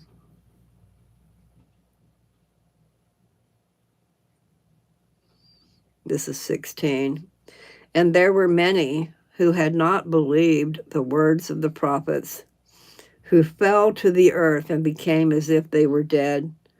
For they knew that the great plan of destruction which they had laid for those who believed in the words of the prophets had been frustrated. For the sign which had been given was already at hand. And they began to know that the Son of God must shortly appear. Yea, in fine, all the people upon the face of the whole earth, from the west to the east, both in the land north and in the land south, were so exceedingly astonished that they fell to the earth. For they knew that the prophets had testified of these things for many years, and that the sign which had been given was already at hand. And they began to fear because of their iniquity and their unbelief. Okay, I'll stop there.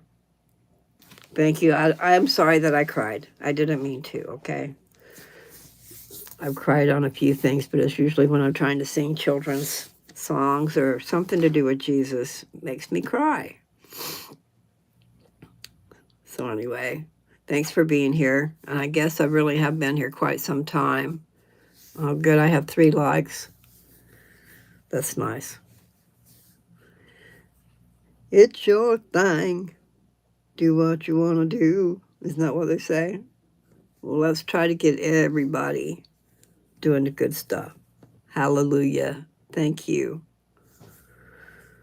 Praise be. I do talk a lot about the Book of Mormon and Joseph Smith, and there is a song, Praise to the Man Who Communed with Jehovah. I should look it up, but it already made me cry. There's some really great things in those hymns. The hymns are another way of learning the gospel of Jesus Christ, the things that are in them. And those children's songs are so sweet. Like a child's prayer, that is just really, really sweet. I tried to sing that the other day. It didn't work. And a lot of times it won't work, even if I just try to say the words. I can't get through it without crying. And it's not a sad crying, okay? Just remember that. It's just I can't help it. So I thought I would do this. I'm not sure that I'm probably going to do a different time frame. I'm not sure what time I should choose.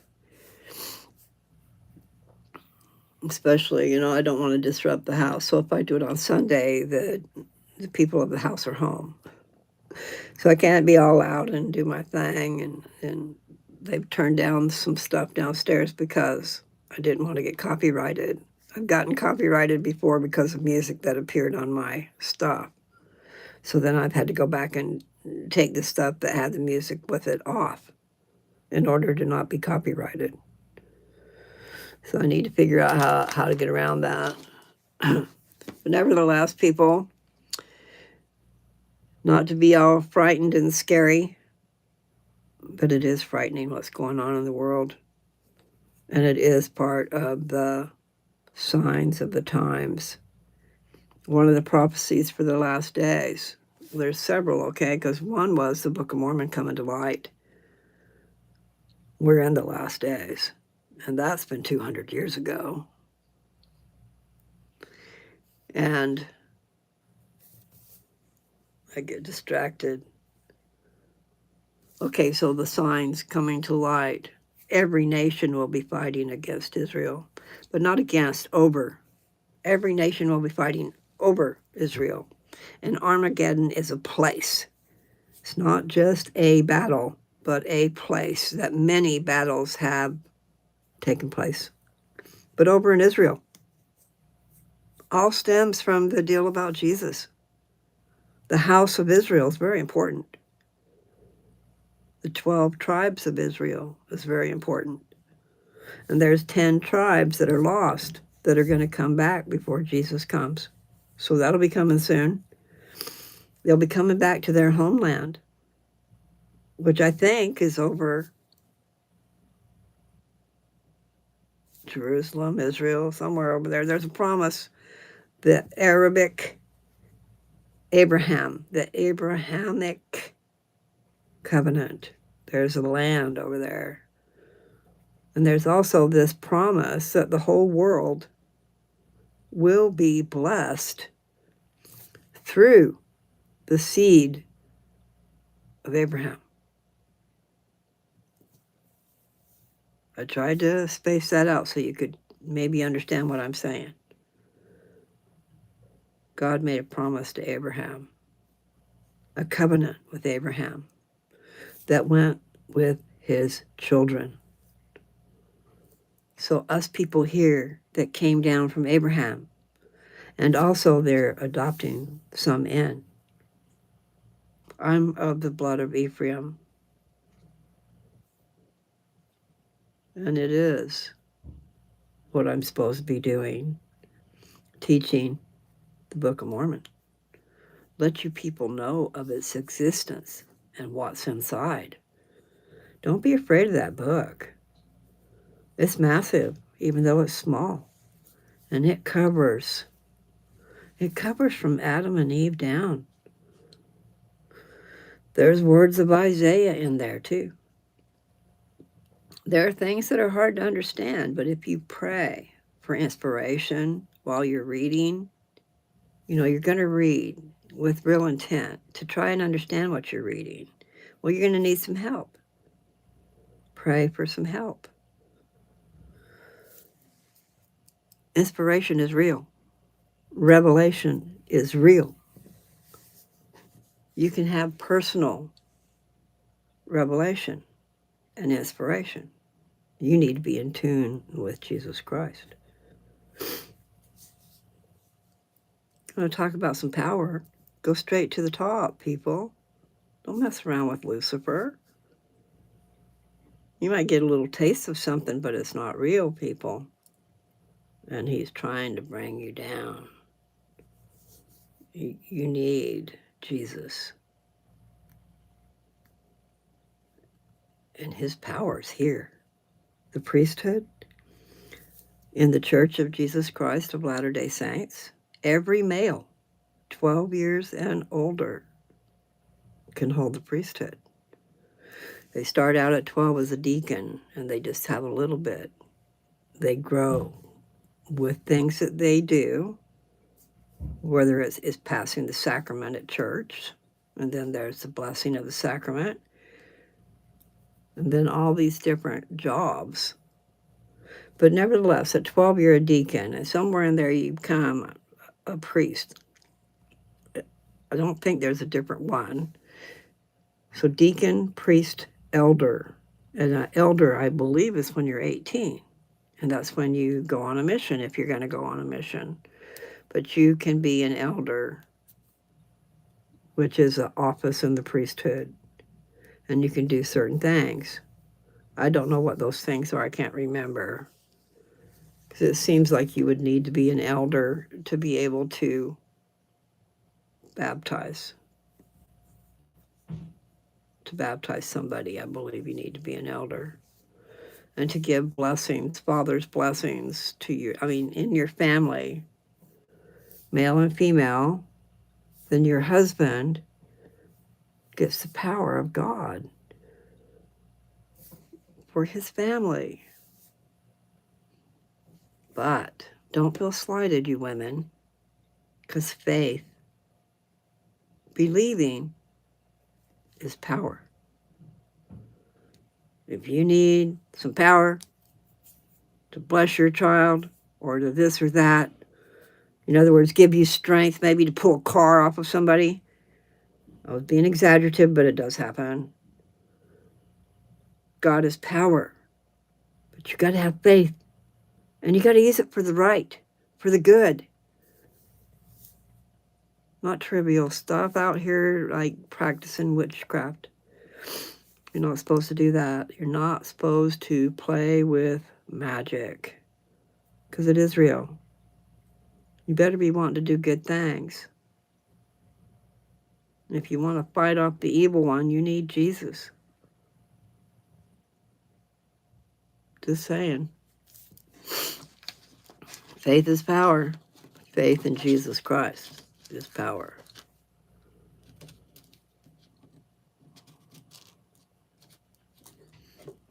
Thank you. Well, I feel like I should go, and then I feel like I should stay.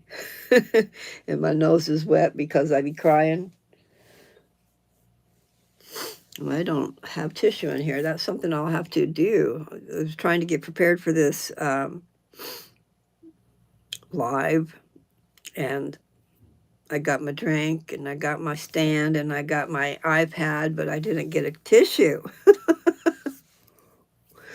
And that is what happens when you cry, right? Your eyes get all watery, then your nose, and you become a blubbering mess. We don't want that.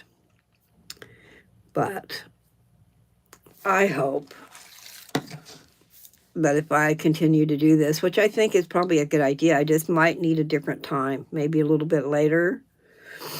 You guys need to tell me what you think. Would it be better if it was earlier, or would it be better if it's later? I have time between, and this is on the East Coast, but I have time between 1 and 5. And then later at night, actually, it would just depend, But I figured maybe once a week on Sunday would be a good thing. Talk about Jesus. But you guys have to tell me some scriptures where you want me to go and talk, or topics that you want me to talk about.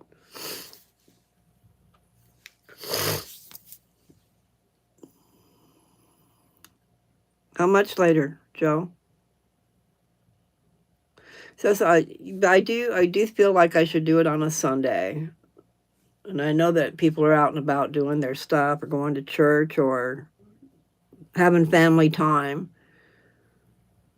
or making dinner, or candy, as some people would do. So, pop it up there. Think about it. What time do you think would be good? But I hadn't thought about that, having it at the same time all the time, where people will expect it to be there and they'll come. Maybe they'll share me with a friend. Say, hey, come over here. But I do need some topics, and I need to make an outline. I figured everybody wants to know where we came from, and maybe what they're doing here, and where they're going when they leave. So those are great topics.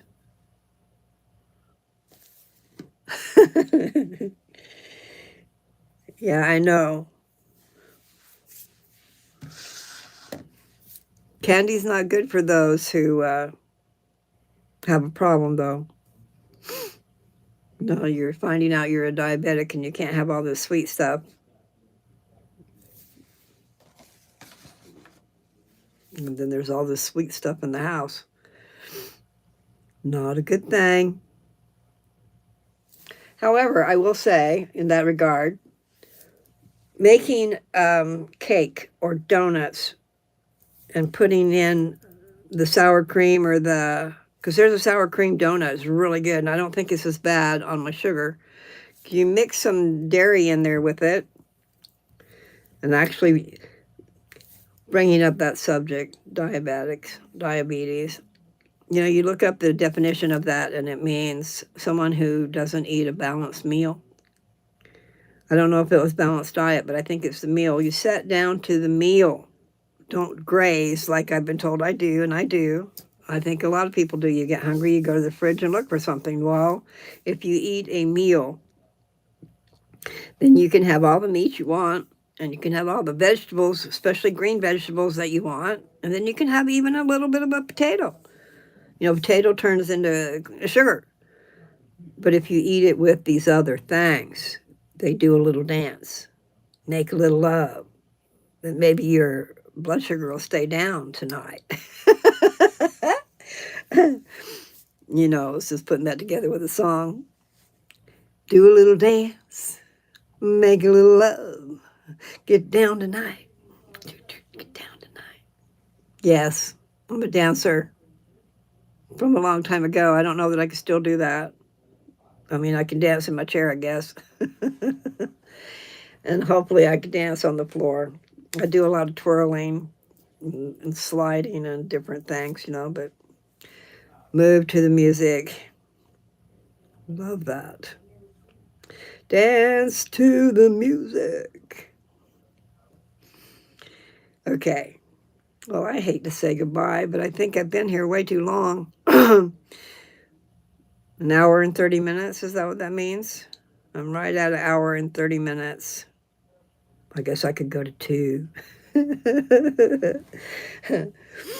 Tell me what to do. Let's see. Okay, so let me just tell you, if you guys are sitting there with a pen and paper, write down 3rd Nephi or 3 Nephi. Write down 3 Nephi and read that whole book, actually. But if you just want to read certain things, read the first chapter. It talks about the sign being given and him coming. But it doesn't just talk about it. It's Jesus Christ talking. He's talking. And you can tell he's saying it's him. Okay. But he's also saying that he's the God of the Old Testament. He is the one who told the prophets what to say. And he's there to fulfill what he told the prophets to say. And it says it right there, verses 12 and 13. No, 13 and 14. That's why I like to read 12 through 15, because it tells that he's out there crying mightily in what God said. Jesus said, lift up your head and be of good cheer.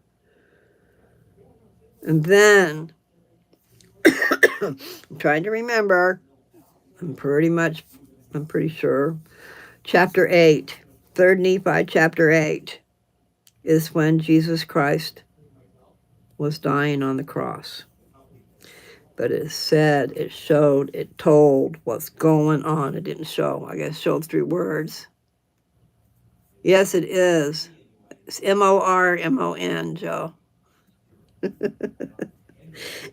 Anyway, so 3rd Nephi, or 3 Nephi, chapter 8. That's what's going on when Jesus is dying on the cross over in Jerusalem. And remember, this is in the Americas that this book came from. And then chapter 9, the very next chapter, wow. Jesus tells them what has happened. The cities that were destroyed. Some cities were sunk into the earth, and some were sunk into the sea. There was earthquakes and there were tempests. There was all kinds of stuff going on for 3 hours during that time when Jesus was dying on the cross. So chapter 9, Jesus is talking to these people and everyone can hear him. And he's telling them about these cities that were destroyed and why. Because they stoned and killed the prophets. They got their up and comings. These people were evil, vile, bad. And they paid. Okay, so then in chapter 11, see, these people over here in America were waiting for Jesus to come and visit them. Not just for the signs of his birth and his death, but he's coming. And he did. In chapter 11, he appeared at the Bountiful Temple. And while he was here, he healed their sick. He had them bring the sick to him. He had them bring the children to him. He blessed the children. He chose another 12. Another 12, and set up his church over here with power. The priesthood was now over here, because it takes the laying on of hands by those in authority to give that power to you. All of you men can have it. Learn of God. Learn of those things that you can accomplish and do. Become a wonderful, wonderful mate for your wife that's coming.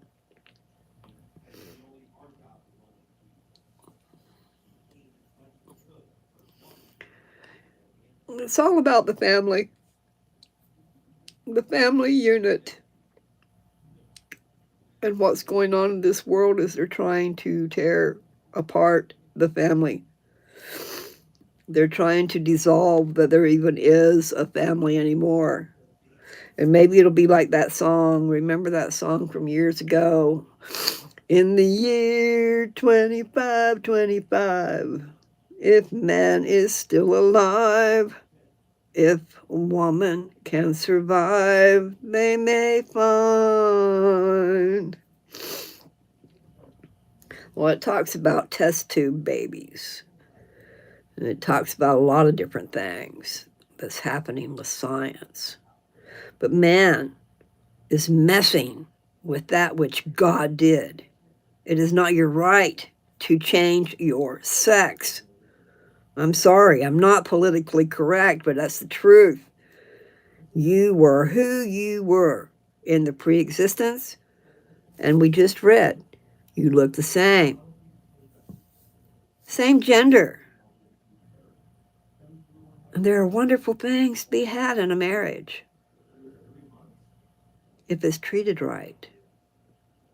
Love each other and love your children. Do what you got to do to take care of them, but don't be working so much that they're being raised by somebody else. You know, that's what's going on. You have to work so many dadgum jobs in order to pay the bills. So who's taking care of the children? Themselves. A lot of them call it a turnkey thing. You know, they come home and they open up the house and they're there by themselves. And they're being raised by that TV, too. That's funny, Joe. I see that.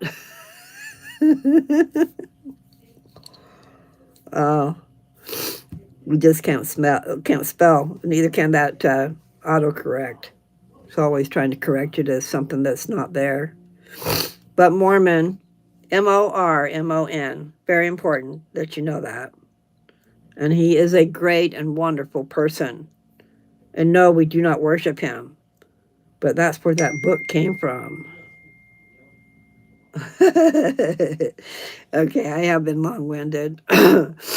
My daughter wants to know when they can turn up the music, I think. I'm going to have to figure this out, have a studio. Maybe I'll have to go out in the garage or something. They got a garage way back yonder. But nevertheless, it is fun. I do love talking to you people, and I never know where my brain's going to go. It goes to the same thing, though. What's going on right now? The second coming of Christ. He's coming. He's coming soon. And I'm not sure of all the events that's got to happen, but there are some, like the lost 10 tribes, the New Jerusalem. There's things going on in the church. They're getting ready. I mean, more ready than ever. And I read this thing. I watch this channel, and you guys can get on it and watch it too. It's called Rise Zion.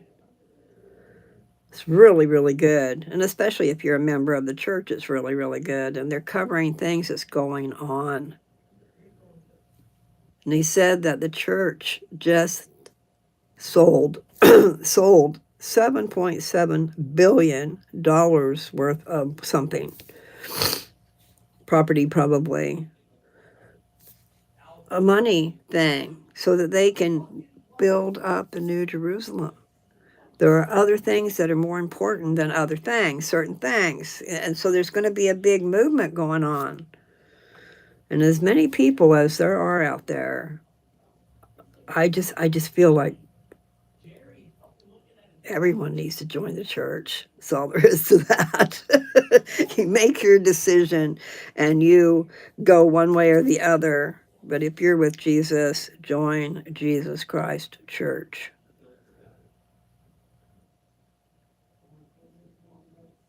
I'm thinking that I need to get off here, but I just don't want to. I could talk forever. But I will tell you, this is my testimony. I believe what I'm saying. And I have practical experience with the church. I know the church. They are not evil. They might be talked of as evil sometimes. But you need to not listen to those guys. I'm telling you, the Church of Jesus Christ of Latter-day Saints, you need to find them. And all you got to do is get online and say, where's the closest church to me? The closest Church of Jesus Christ. And it will pop up. I have one 20 minutes away. I just haven't been there yet. They even have a single ward. that's not that far away. Meaning, some people don't like going to church because it's all family oriented, right? And they're not in the family way. So there's single wards where ages 18 to 30, if you're single, you can go there and be with like-minded people and probably find your mate. But that's the place to find them. You'd be doing great things. You'd be out doing service projects, or you'd be out roller skating or this or that, but you're with like-minded people. And you go to church on Sunday and you have your sacrament meeting and your talks and stuff, and it's by people that are in your age group and that are single. So it's more enjoyable. It's always more enjoyable to go where the opposite sex is, that you might form relationships with. You might get to know them before you say, oh, I like your body. There's more to marriage than sex. Sex is a wonderful part. That's one of the perks of being married. But you still got to treat it right. You need to love your mate spiritually and physically. Very important. But nevertheless, what I'm trying to say is the church is wonderful.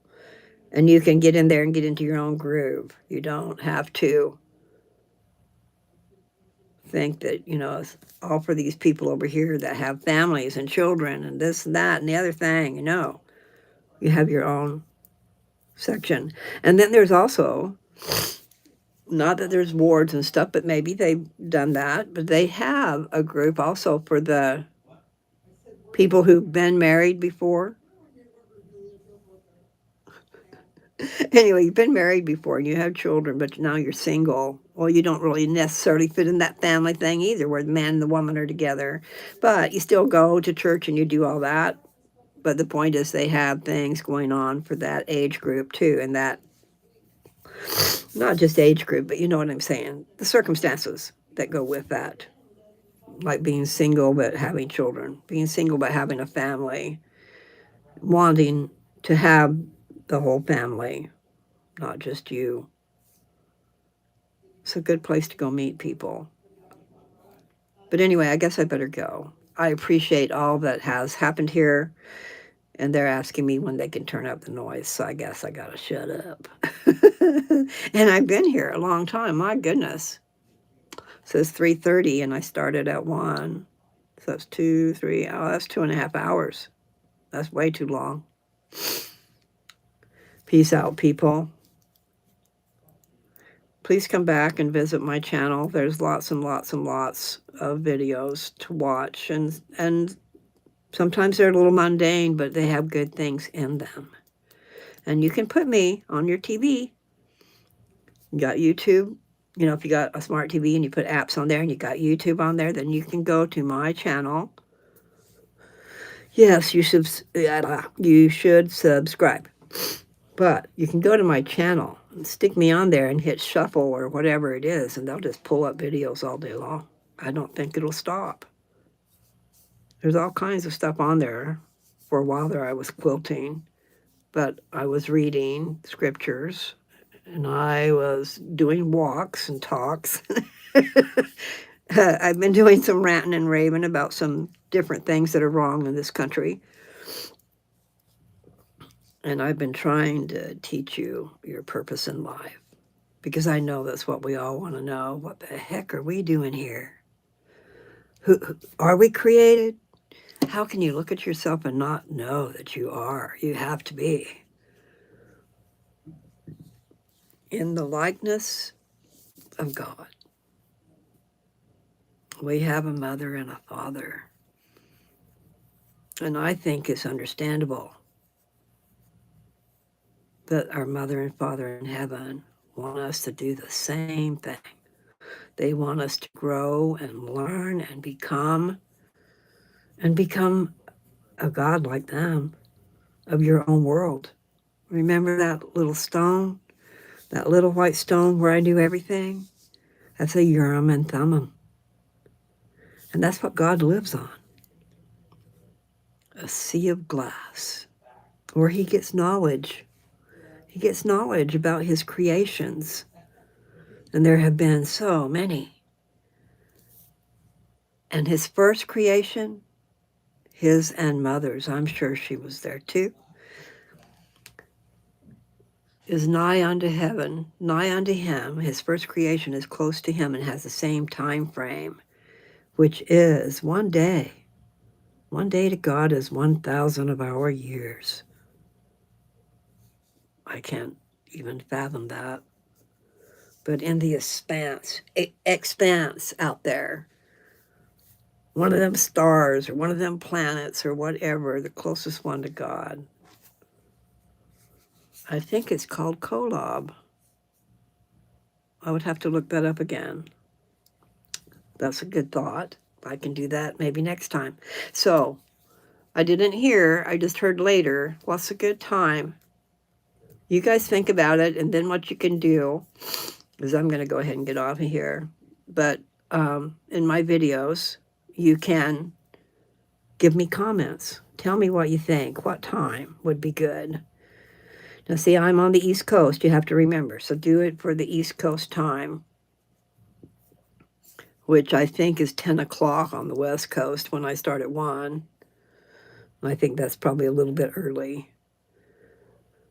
So I will meander and think about that, and I will be letting it be known. And hopefully I reached some people. And then here's the thing. On YouTube, the lives are there. So you go to my channel, which is Lou's Touch, Lou apostrophe S space TOUCH.